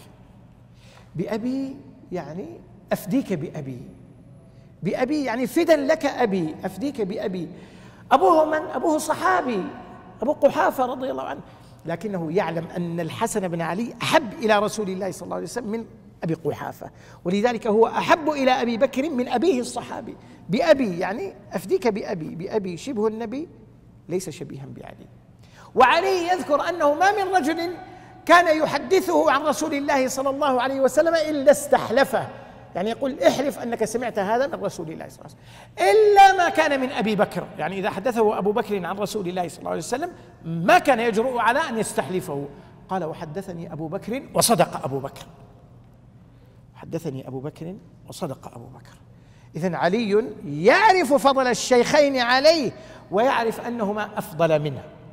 في البخاري من حديث رجل من آل البيت وهو عبد الله بن عباس رضي الله عنهما، وهو ابن عم رسول الله وابن عم علي بن أبي طالب رضي الله عنه. في صحيح البخاري في قصة الطعن عمر حين طعن واستشهد رضي الله عنه، ثم غسل وكفن ووضع على السرير في مسجد رسول الله صلى الله عليه وسلم ليصلى عليه. وقف ابن عباس يقول: والناس يبكون ويثنون عليه خيرا ويدعون له. قال: وإذا برجل جاء فوضع يده على منكبي. من يقول؟ عبد الله بن عباس. وضع يده على منكب ابن عباس وأثنى على عمر خيرا، فكان مما قال: والله ما تركت بعدك مثلك، وما تركت بعدك رجلا أحب إلي من أن ألقى الله بعمله مثلك. والله كثيرا ما كنت أسمع النبي صلى الله عليه وسلم يقول: جئت أنا وأبو بكر وعمر، وخرجت أنا وأبو بكر وعمر، ودخلت أنا وأبو بكر وعمر، والله إن كنت أظن أن الله جامعك بهما، يعني في القبر. قال ابن عباس: فالتفت فإذا هو علي بن أبي طالب. علي بن أبي طالب يتمنى أن يلقى الله بعمل عمر بن الخطاب رضي الله عنه. ولذلك كان يقول على منبر الكوفة: من فضلني على أبي بكر وعمر جلدته حد الفرية، يعني 80 جلدة. من فضلني على أبي بكر وعمر جلدته حد الفرية. يقول ابنه محمد بن علي بن أبي طالب المعروف بمحمد بن الحنفية، يقول: سألت أبي. طبعا هذا تابعي سيد بني هاشم بعد إخوته، تابعي جليل، ولد بعد وفاة النبي صلى الله عليه وسلم، لأن عليا إكراما لرسول الله صلى الله عليه وسلم ما تزوج على فاطمة في حياتها، إكراما لرسول الله صلى الله عليه وسلم، ولا تسرى عليها جهرا. أراد مرة أن يخطب بنت أبي جهل، فغضبت فاطمة وذهبت للنبي صلى الله عليه وسلم فقالت: يا رسول الله، إن الناس يزعمون أنك لا تغضب لبناتك، وهذا ابن أبي طالب خاطب بنت أبي جهل. فخطب النبي صلى الله عليه وسلم الناس وقال: زعم ابن أبي طالب أنه خاطب بنت أبي جهل، أو جاءني آل أبي جهل يستأذنوني في أن ينكحوا ابنتهم ابن أبي طالب، والله لا أرضى ثم لا أرضى، ثم أو قال لا آذن ثم لا آذن ثم لا آذن، أو كما قال صلى الله عليه وسلم. قال والله لا أحل حلالا ولا لا أحل حراما ولا أحرم حلالا، لكن والله لا تجتمع بنت رسول الله وبنت عدو الله تحت رجل، أو كما قال صلى الله عليه وسلم. ترك الحديث من رواية المسور بن مخرمة في البخاري، والحديث يرويه عنه زين العابدين علي بن الحسين عن مسور بن مخرمة عن النبي صلى الله عليه وسلم. فإكراما لرسول الله ترك الخطبة علي رضي الله عنه، وما تزوج عليه ولا تسرى عيانا، إنما تسرى سرا في اليمن لما أرسله النبي صلى الله عليه وسلم، وعلم النبي صلى الله عليه وسلم وسكت عنه، وسكت، ولا طالما ما عرفت فاطمة ما في مشكلة يعني. إكراما لرسول الله صلى الله عليه وسلم ما تزوج في حياتها، فلما ماتت وقد لحقت بأبيها رضي الله عنها وصلى الله عليه، لحقت بأبيها بعده ب6 أشهر، تزوج رضي الله عنه وأكثر من الزواج والتسري، حتى أنه استشهد وهو ابن 63 سنة وتحته 4 نسوة و20 سرية رضي الله عنه، وكان كثير الذرية رضي الله عنه. احنا ايش جابنا لهذا الكلام؟ زواج علي، أيوة محمد، أحسنت. فمحمد بن الحنفية ولد بعد رسول الله صلى الله عليه وسلم من سرية من بني حنيفة، كانت من سبي بني حنيفة في معركة اليمامة. فسأل محمد بن علي أباه، قال له يا أبتي من خير الناس بعد رسول الله صلى الله عليه وسلم؟ وظن أنه يقول أنا. قال من خير الناس يا أبتي بعد رسول الله صلى الله عليه وسلم؟ قال أبو بكر، لا يعرف الفضل لأهل الفضل إلا أهل الفضل. قال أبو بكر. قال ثم من؟ قال عمر. يقول خشيت أن أقول ثم من فيقول عثمان، خشي محمد فيقول، قلت له ثم أنت، يعني بعد عمر ثم أنت؟ قال يا بني إنما أنا رجل من المسلمين، إنما أنا رجل من، وهذا من تواضعه رضي الله عنه وأرضاه، هذا من تواضعه، وإلا في خلافته والله ما كان على وجه الكرة الأرضية أحدا أفضل من، أستغفر الله، ما كان على وجه الكرة الأرضية رجل مثله في الفضل، لا أفضل منه، مثله. علي في خلافته أفضل إنسان على وجه الأرض، كما أن عثمان في خلافته أفضل إنسان على وجه الأرض، وكما أن عمر في خلافته أفضل إنسان على وجه الأرض، وكما أن أبا بكر في خلافته أفضل إنسان على وجه الأرض. ولذلك أحد التابعين كان شيعيا يرى تقديم علي على الشيخين، ثم رجع قال والله لا أحبه وأكذبه، يعني لا يمكن أن يجتمع حبي إياه وتكذيبي له. وقد حدثني فلان أنه سمع عليا يقول من قدمني على أبي بكر وعمر جلدته حد الفرية. يقول لا يمكن أن أحبه وأن أكذبه، إذا كنت أحبه وجب علي أن أصدقه، وهو يقول أن أبا بكر وعمر أفضل منه، إذن أبو بكر وعمر أفضل منه. وهذا الذي ندين الله به، فنقول خير الناس بعد رسول الله في ذي الأمة أبو بكر ثم عمر ثم عثمان ثم علي، وهم في الفضيلة على حسب مرتبتهم في الخلافة، على حسب مرتبتهم في الخلافة. يقول جعفر بن محمد عن أبيه، وأبوه كما قلنا الباقر وهو تابعي، وأبوه علي بن الحسين تابعي زين العابدين، وأبوه الحسين اختلف فيه هل هو تابعي أو صحابي، لأنه حين مات النبي صلى الله عليه وسلم كان ابنه 4 سنين أو 5، أخوه كان 5 سنوات، وقيل أن الفرق بين الحسن والحسين سنة، وقيل لا بل حيضة واحدة، يعني بعد ولادة الحسن حاضت فاطمة حيضة ثم حملت بالحسين، إذن كان ابنه 4 سنين لما قبض النبي صلى الله عليه وسلم. فبعض أهل العلم عده من صغار الصحابة وبعضهم عده من التابعين، والأقرب أنه صحابي صغير كأخيه الحسن. نعم. قال دخلنا على جابر بن عبد الله، يعني في المدينة، وكان يسكن في قومه، في قرية قومه، قرية بني سلمة كسر اللام، قرية بني سلمة، وديارهم ديار بني سلمة التي تسمى الآن بحي القبلتين، ومسجد بني سلمة هو المسجد الذي يسمى بمسجد القبلتين، الذي كان إمامه معاذ بن جبل رضي الله عنه حين أطال الصلاة، فقال النبي صلى الله عليه وسلم أفتان أنت يا معاذ، في مسجد بني سلمة. فدخلوا عليه وقد عمي، قال فسأل عن القوم، يعني الجماعة الذين دخلوا صار يسأل عنهم، كل يعرف بنفسه. قال حتى انتهى إلي فسأل عنه من أنت؟ قال قلت أنا محمد بن علي بن حسين. قال فأهوى بيده إلى رأسي، يعني مس رأسه حتى نزل إلى جيب ثوبه، مس رأسه ومسح وجهه بيده لأنه كثيف حتى وصل إلى جيب ثوبه. الجيب هو موضع العنق، فحل الإزرار الأعلى والإزرار الذي بعده، ثم أدخل يده داخل قميصه حتى مس صدره ثدييه. قال فأهوى بيده إلى رأسي فنزع زر الأعلى ثم نزع زر الأسفل، ثم وضع كفه بين ثديي وأنا يومئذ غلام شاب، لأنه كان صغيرا في مقتبل العمر رحمه الله. فقال مرحبا بك يا ابن أخي. من يقصد أخوه؟ علي بن أبي طالب. يا ابن أخي يعني علي بن أبي طالب، نسبه إلى أبيه الأعلى، إلى أبيه الأعلى يعني إلى جد جده، إلى جد جده، لأنه محمد ابن علي أو أبو جده هو محمد ابن علي ابن الحسين ابن علي، جده الحسين وهذا أبو جده. فقال مرحبا بك يا ابن أخي سل عما شئت. هم كلهم دخلوا يسألون لماذا قدمه على غيره؟ لمكانته وقربه من رسول الله صلى الله عليه وسلم. ولذلك إخوتي الكرام مذهب أهل السنة والجماعة في التعامل مع آل بيت النبي صلى الله عليه وسلم ممن ثبت نسبه وسط بين الإفراط والتفريط، لا غلو ولا جفاء، لا غلو كغلو الرافضة والصوفية ونحوهم تقديس لهم، لا، ولا جفاء الناصبة بحيث أنهم لا يعطوا حقهم، بل من ثبت نسبه فإنه يبذل له الاحترام والتقدير لنسبه، وإن كان صاحب تقوى وصلاح وعلم وعبادة فيحب لنسبه ويحب لعلمه. أما إن كان صاحب فجور فلا محبة ولا كرامة. إذا انتسبت إلى قوم لهم شرف قلنا صدقت ولكن بئس ما ولدوا، فهمنا؟ لكن صاحب التقى والصلاح يحب بلا إفراط ولا تفريط، يعرف قدرهم ومنزلتهم، وهذا حال الصحابة الكرام كما سقنا لكم قصصا في ذلك.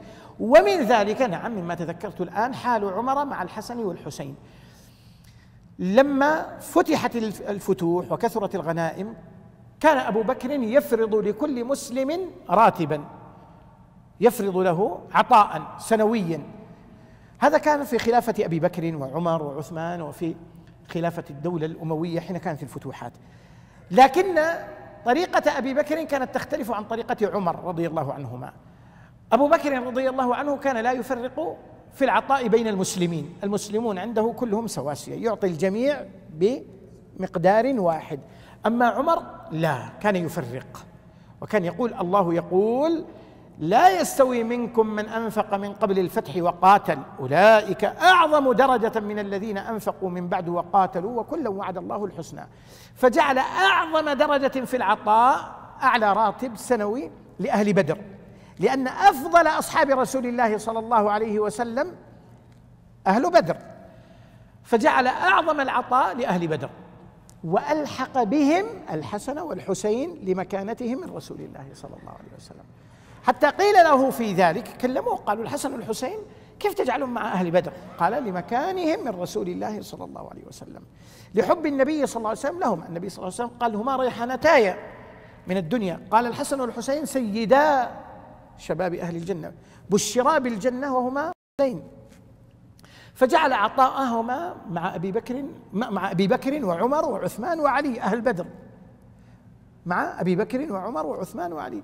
فعمر كان يفرق، يجعل أهل بدر ثم أهل بيعة الرضوان ثم المهاجرين الذين ما كانوا من هؤلاء ولا من هؤلاء ثم الأنصار ثم مسلمة الفتح ثم بقية الصحابة ثم بقية المسلمين ممن لم ينالوا شرف الصحبة لرسول الله صلى الله عليه وآله وصحبه وسلم.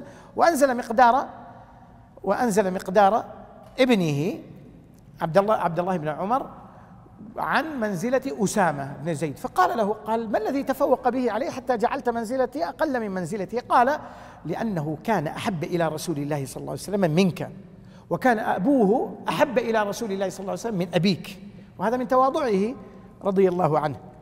يقول أسامة كان أحب إلى رسول الله منك يا ابن عمر، وزيد بن حارثة حب رسول الله كان أحب إلى رسول الله مني أنا عمر، لأن أسامة حب رسول الله وابن حب رسول الله صلى الله عليه وسلم. وهذا يدل على أن الصحابة كانوا يعرفون لآل البيت حقهم وقدرهم، وهكذا مذهب أهل السنة. وسط، لا إفراط ولا تفريط، لا غلو ولا جفاء، لا غلو ولا جفاء. نعم. ولذلك هنا قدمه على غيره ممن دخل عليه في السؤال فقال: سل يا ابن أخي، سل عما شئت. فلما سأله انظروا كانت الإجابة طويلة، وليس هذا ديدن جابر، يعني عامة أحاديث جابر مختصرة، لكن إكراما لهذا الرجل لما سأله عن حجة النبي صلى الله عليه وسلم فصل وأطال نفسه حتى ذكر دقائق الأمور في حجة النبي صلى الله عليه وسلم. قال: فسألته وهو أعمى وحضرت وقت الصلاة فقام في نساجة ملتحفا بها، كلما وضعها على منكبه رجع طرفاها إليه من صغرها، ورداؤه إلى جنبه على المشجب، فصلى بنا. فقلت: أخبرني عن حجة رسول الله صلى الله عليه وسلم. يعني سأله وسأله غيره ثم أجابه قبل أن يجيب غيره، لكن بعد أن صلى.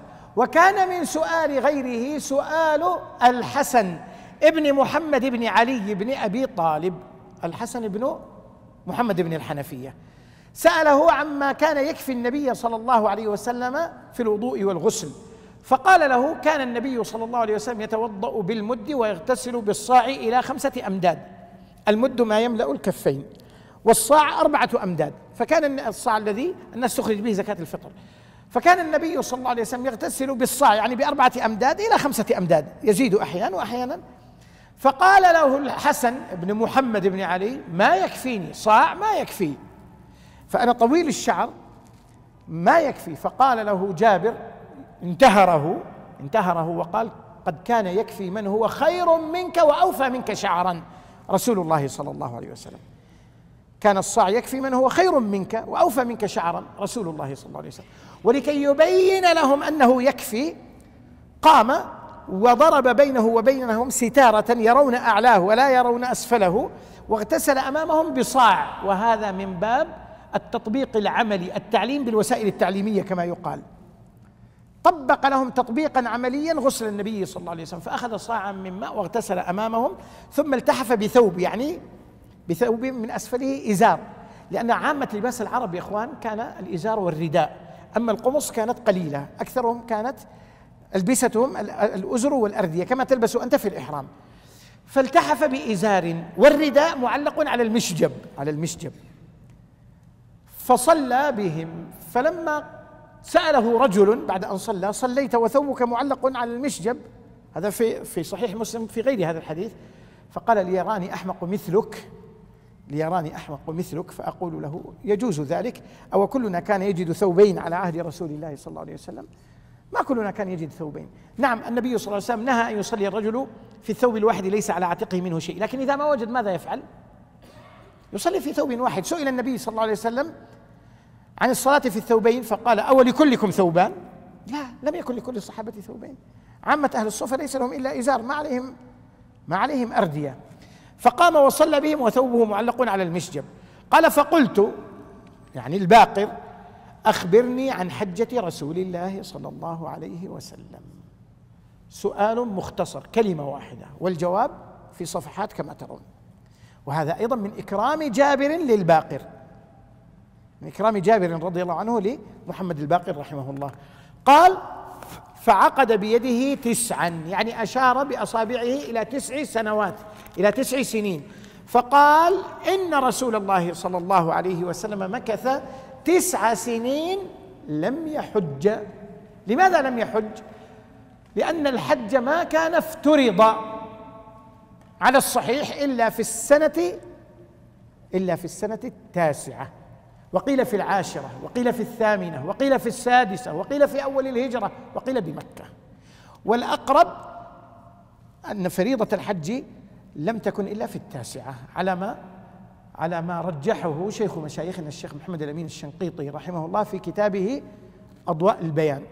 وبالمناسبة المجلد الخامس من أضواء البيان من أنفس وأوسع كتب المناسك، المجلد الخامس من أضواء البيان من أوسع وأنفس كتب المناسك، لخصه واختصره الشيخ سعود الشريم إمام الحرم في كتاب نفيس مختصر، هو من أنفع كتب المناسك، اسمه خالص الجمان في اختصار مناسك الحج من أضواء البيان. خالص الجمان في اختصار مناسك الحج من أضواء البيان، وهو مطبوع على كل حال. فطيب، إذا قلنا أنه الحج افترض في السنة التاسعة، إذن النبي صلى الله عليه وسلم ما أخر، لأنه حج مباشرة في السنة العاشرة. وإن قلنا قبل ذلك، وإن قلنا أن الحج افترض في السنة الثامنة أو السادسة أو السابعة، لماذا لم يحج؟ هل لأن الحج على التراخي أو على الفور؟ الخلاف بين الفقهاء في هذه المسألة على قولين، فمن أهل العلم من يرى أن الحج على التراخي، والأقرب أنه على الفور. متى ما استطاع الإنسان ملك الزاد والراحلة وجب عليه أن يسارع إلى الحج، وإلا لو مات وهو مقصر، لو مات ولم يحج كان مقصرا مفرطا. طيب، إن قلنا أن الحج افترض قبل التاسعة، لماذا لم يحج النبي صلى الله عليه وسلم؟ الجواب أنه ما كان يستطيع، لأن مكة كانت دار كفر، بدليل أنه خرج في السنة السادسة للاعتمار فصد عن البيت، أو لا، في عمرة الحديبية. في عمرة الحديبية خرج معتمرا، ما خرج مقاتلا، خرج معتمرا، ومع ذلك صدته قريش، أو لا، فكان محصرا، والله يقول: فإن أحصرتم فما استيسر من الهدي، فنحر هديه لأنه محصر وحلق رأسه وتحلل وعاد. إذن هو منع عن العمرة، هل كان يسمح له بالحج؟ لا. إذن في السنة السادسة كانت عمرة الحديبية وما استطاع أن يدخل مكة. في السنة السابعة أذن له بالدخول لقضاء تلك العمرة، في عمرة القضاء أو في عمرة القضية، لأنه قاضى قريشا، وكان من شروط من بنود الصلح أنه يعود عامه ذلك، وأنه يرجع بعد عام فيعتمر ويبقى في مكة 3 أيام لا زيادة. إذا ما كان يستطيع دخول مكة، لأن مكة كانت دار كفر، ما كانت دار إسلام.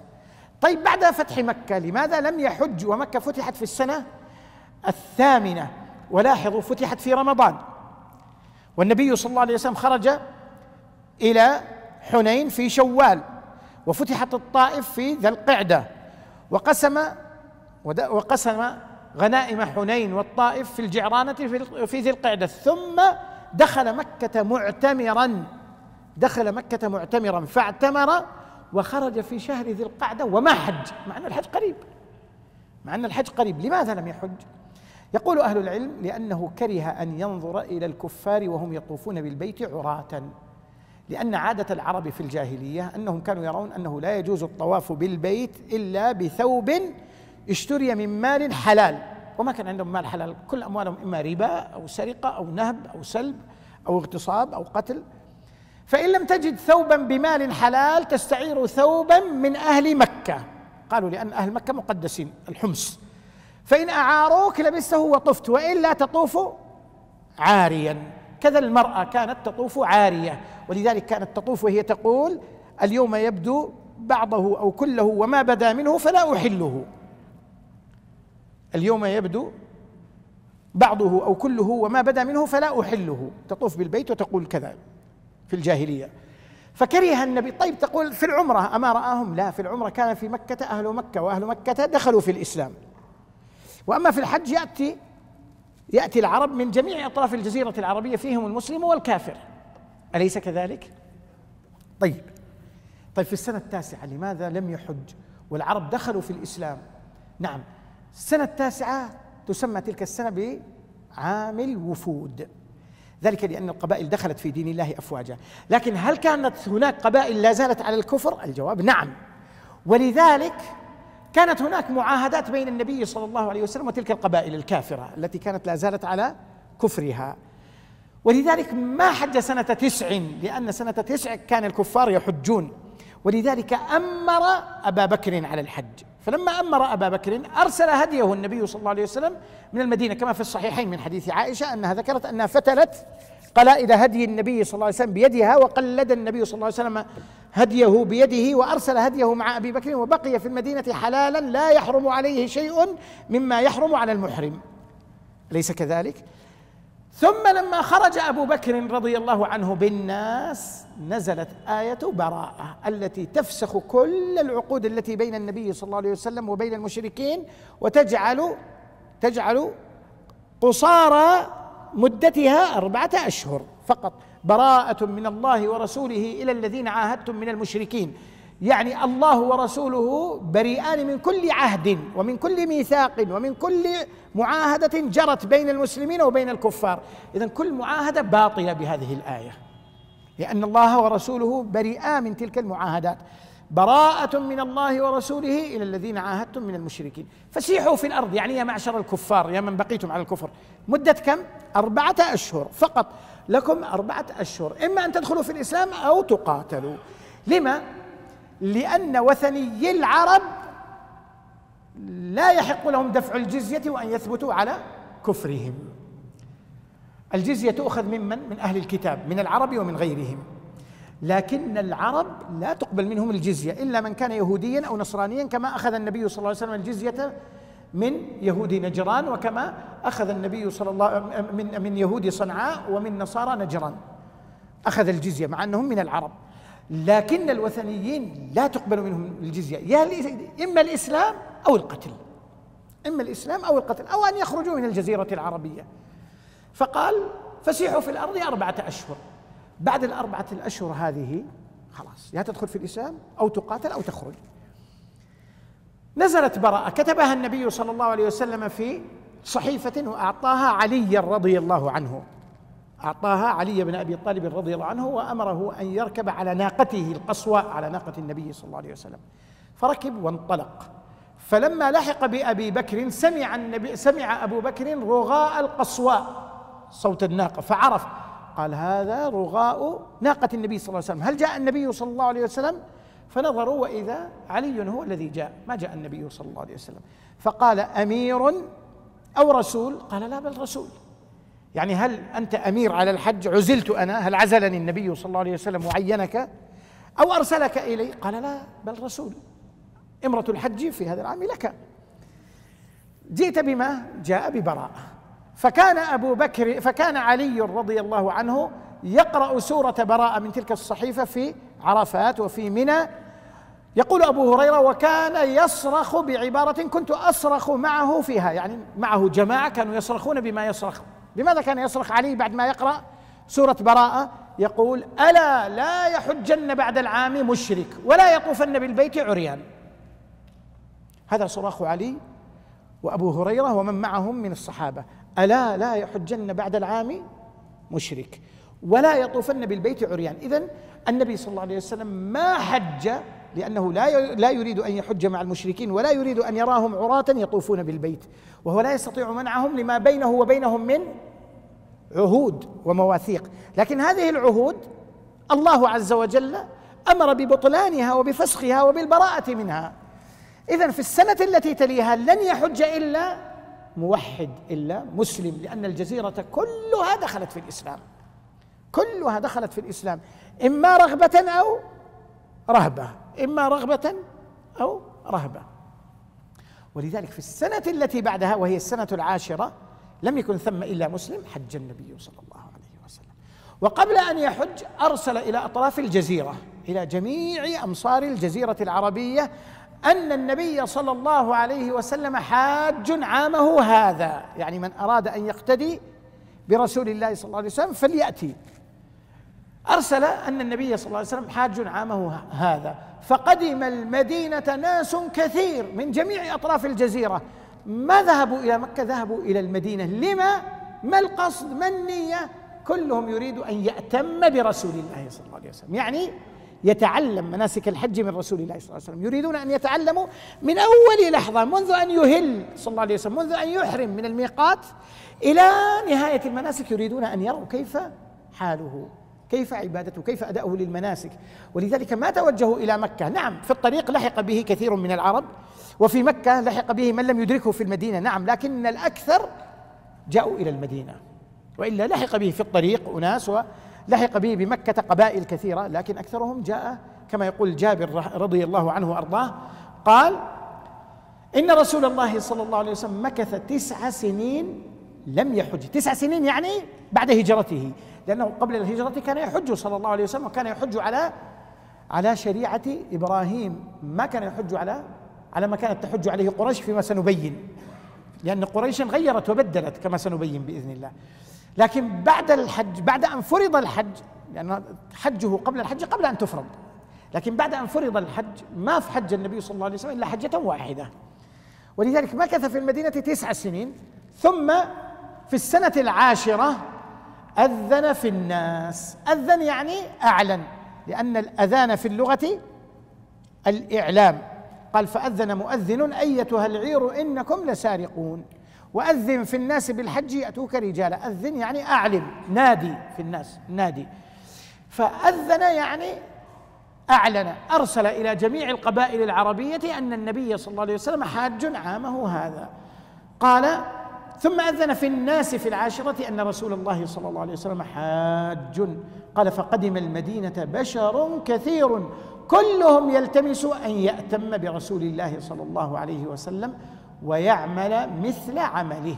قال فخرجنا معه حتى أتينا ذا الحليفة، وذلك ل5 بقين من ذي الحجة، يعني يوم 25 من ذي القعدة، ل5 بقين من ذي الحجة، يعني يوم 25 أو يوم 24 على حسب الشهر، هل كانت 30 أو 29.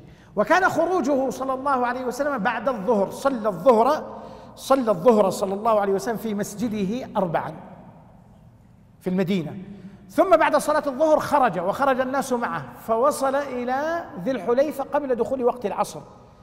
فلما وصلها دخل وقت العصر، فصلى العصر قصرا 2 لكنه ما جمع صلاة بأخرى، ثم المغرب في وقتها ولم يجمع إليها العشاء، ثم صلى العشاء، ثم طاف على نسائه فدخل على عائشة رضي الله عنها فطيبته. طاف على نسائه يعني مر على كل أمهات المؤمنين يدخل عليهن، طاف عليهن بغسل واحد، يعني ما اغتسل عند كل واحدة منهن من الجنابة. وهذا يدل على أنه يجوز للإنسان إذا أجنب أن يؤخر الغسل ويعاود ثم يغتسل. فدخل على عائشة رضي الله عنها فطيبته وما اغتسل عندها كما بينت هي في الصحيح عند البخاري وغيره، ثم مر على بقية أمهات المؤمنين بغسل واحد وأصبح جنبا. وهذا ذكرته عائشة رضي الله عنها وذكره أنس، حتى قيل لأنس أكان يطيق ذلك؟ فقال إنا كنا نحدث أنه أعطي قوة 40 رجلا صلى الله عليه وسلم.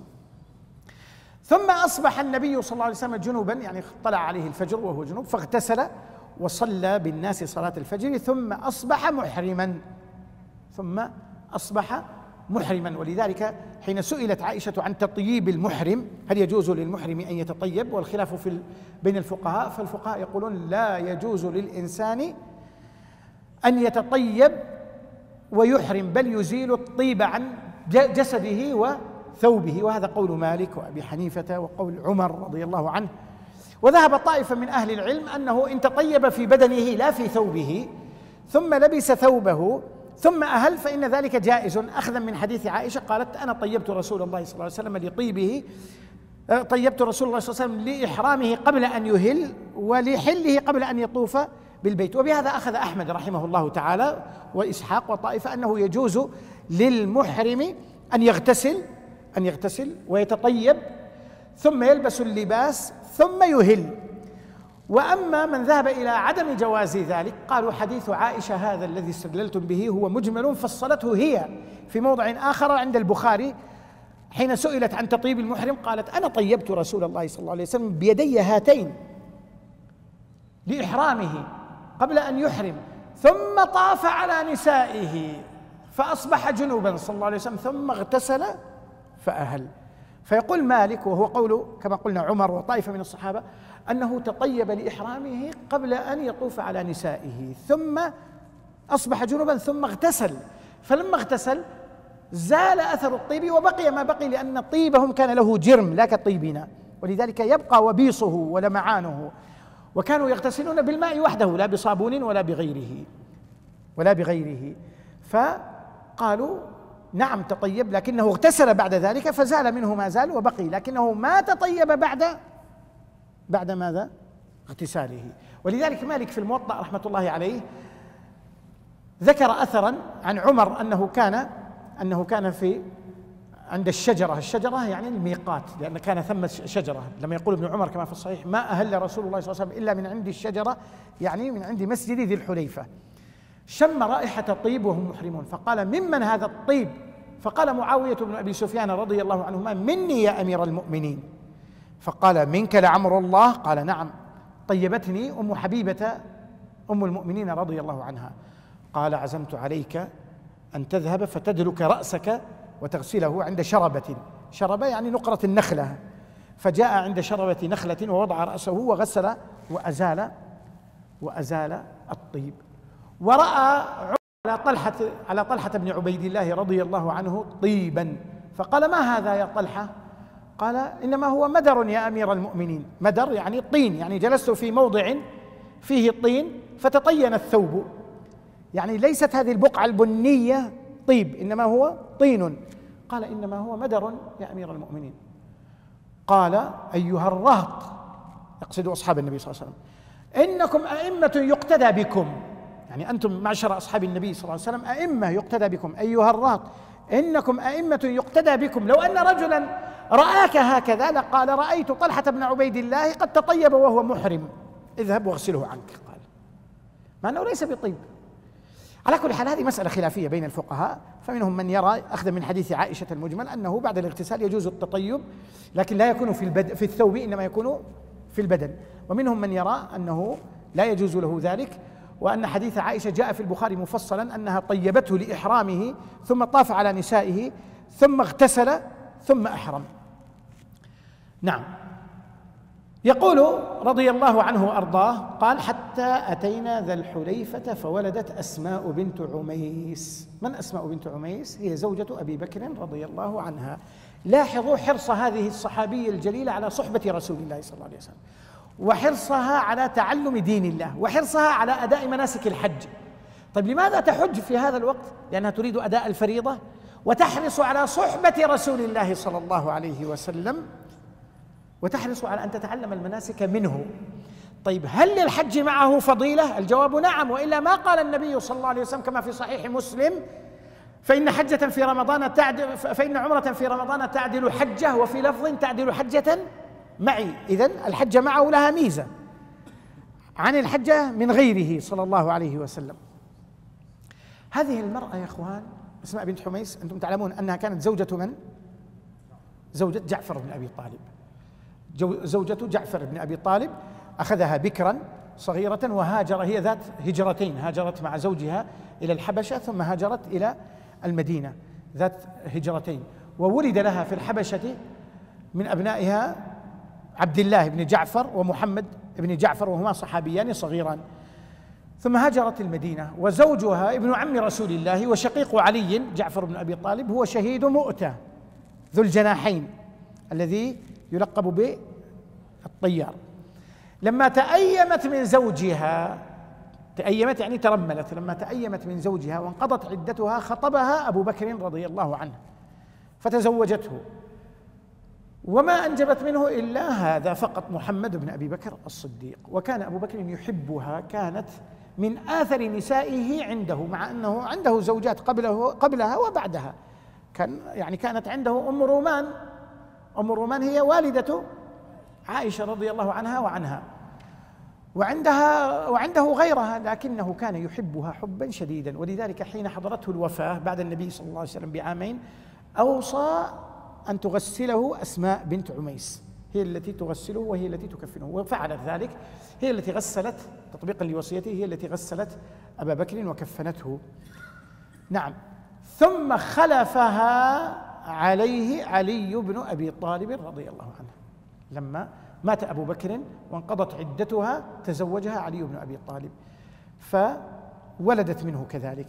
ولذلك يقولون أهل السير أن ابناها محمد ومحمد تشاجرا، كان عندها ولدين، محمد بن جعفر ومحمد بن أبي بكر. محمد بن جعفر صحابي صغير ومحمد بن أبي بكر تابعي، فتشاجرا وهي وعلي جالسان، كل منهما يقول: أبي خير من أبيك.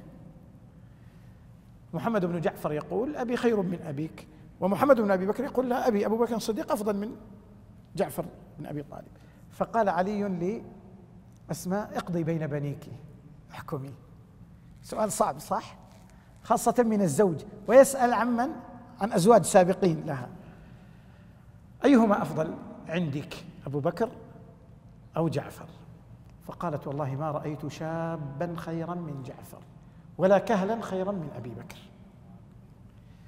ما رأيت كهلا خيرا من أبي بكر ولا رأيت شابا أفضل من جعفر. جعفر زوجها يعني زي ما يقولوا من زمن الشباب، يعني أول من تزوجها، ويعني وأول الزوج للمرأة هو الأحب في الغالب. نقل كذلك الرجل في الغالب، نقل فؤادك حيث شئت من الهوى ما الحب إلا للحبيب الأول. يا أبو عثمان يهز راسه ويضحك.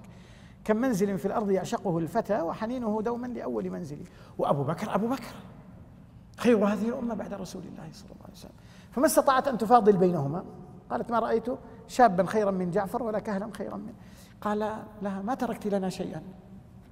طيب وأنا يعني أنا زوجك الآن ما تركت لنا شيئا. قالت ثلاثة أنت أدناهم لهم عظماء، أو كلمة نحو يعني أنت أفضل إنسان الآن في خلافتك، وأنت ما في مثلك. إذا كنت أنت أدناهم فكيف أولئك؟ يعني مدحته معهم. المهم هنا أسماء انظروا إلى حرصها على الحج. خرجت من المدينة ومعها آلام الولادة، لأنهم خرجوا بعد الظهر وفي نفس اليوم ولدت، معناها آلام الطلق موجود.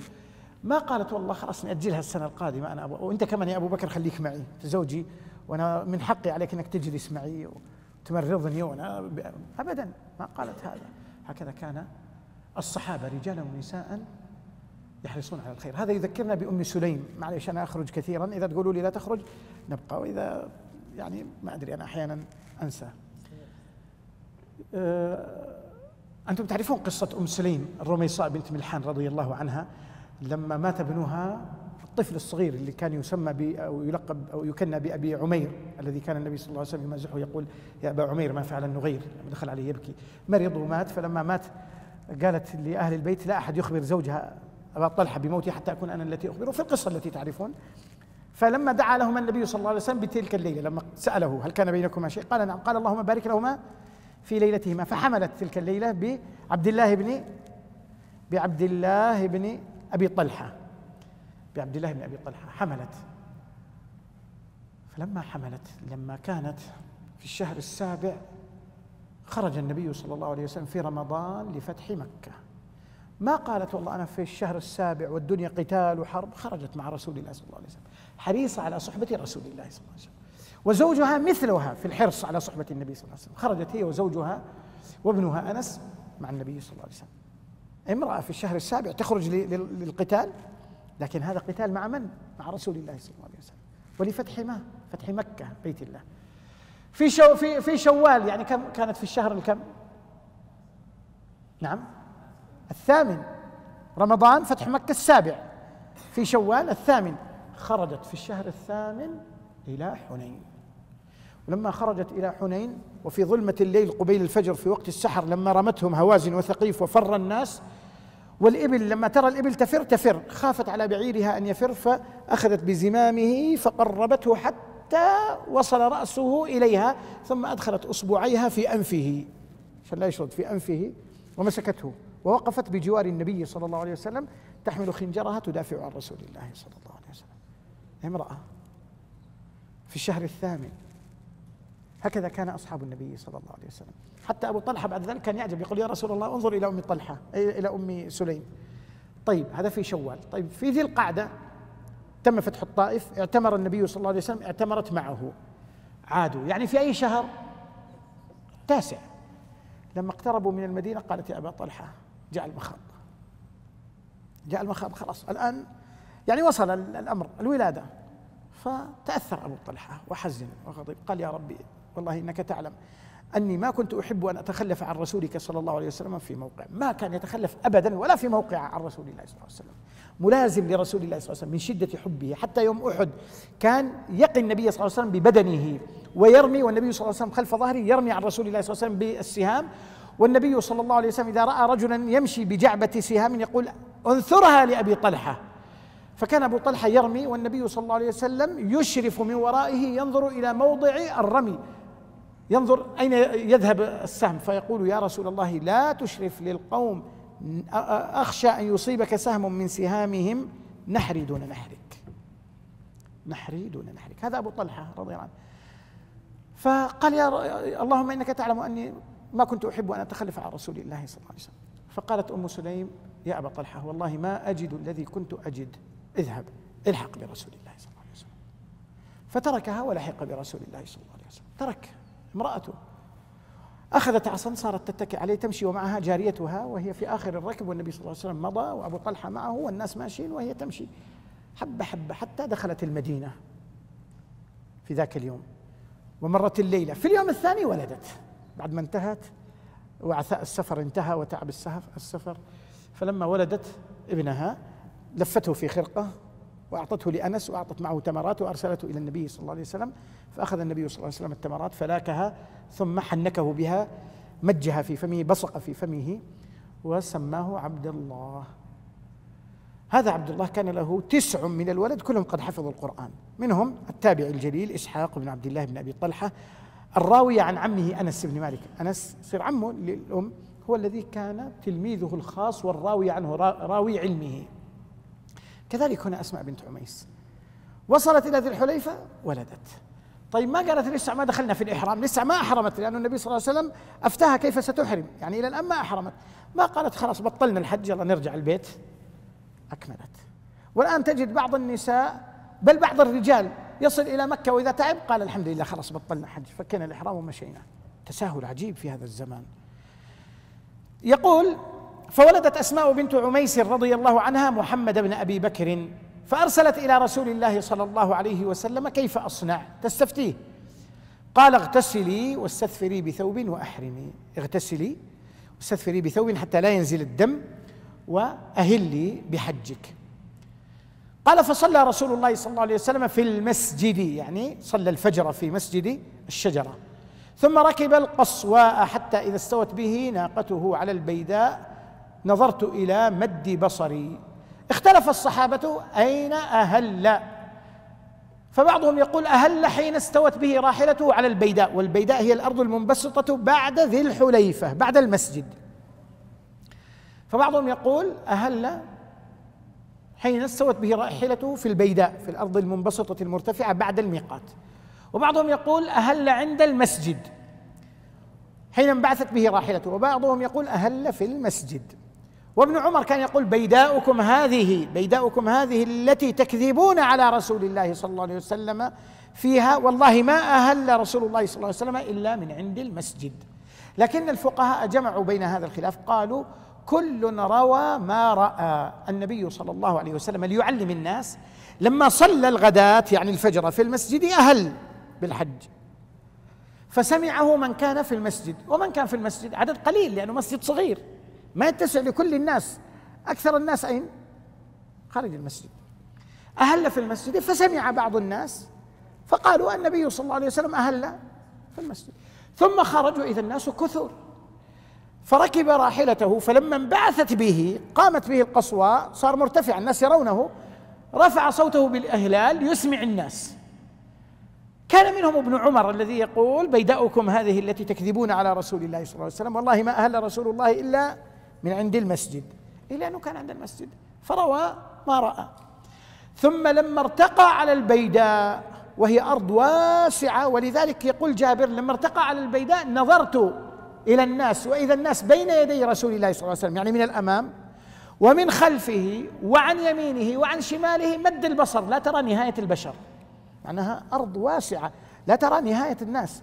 فلما رأى الناس أكثر أهل ورفع صوته بالإهلال ليعلم هؤلاء. إذن كل روى ما رأى وكل على حق وكل صواب. قال ثم ركب القصواء حتى استوت به ناقته على البيداء نظرت إلى مد بصري بين يديه من راكب وماش، وعن يمينه مثل ذلك وعن يساره مثل ذلك ومن خلفه مثل ذلك، ورسول الله صلى الله عليه وسلم بين أظهرنا يعني حي نراه ونأتسي به، والقرآن ينزل عليه نأخذ القرآن من فيه غضا طريا وهو يعلمنا تأويله وتفسيره. والله أعلم، وصلى الله وسلم على نبينا محمد وعلى آله وصحبه أجمعين، والحمد لله رب العالمين.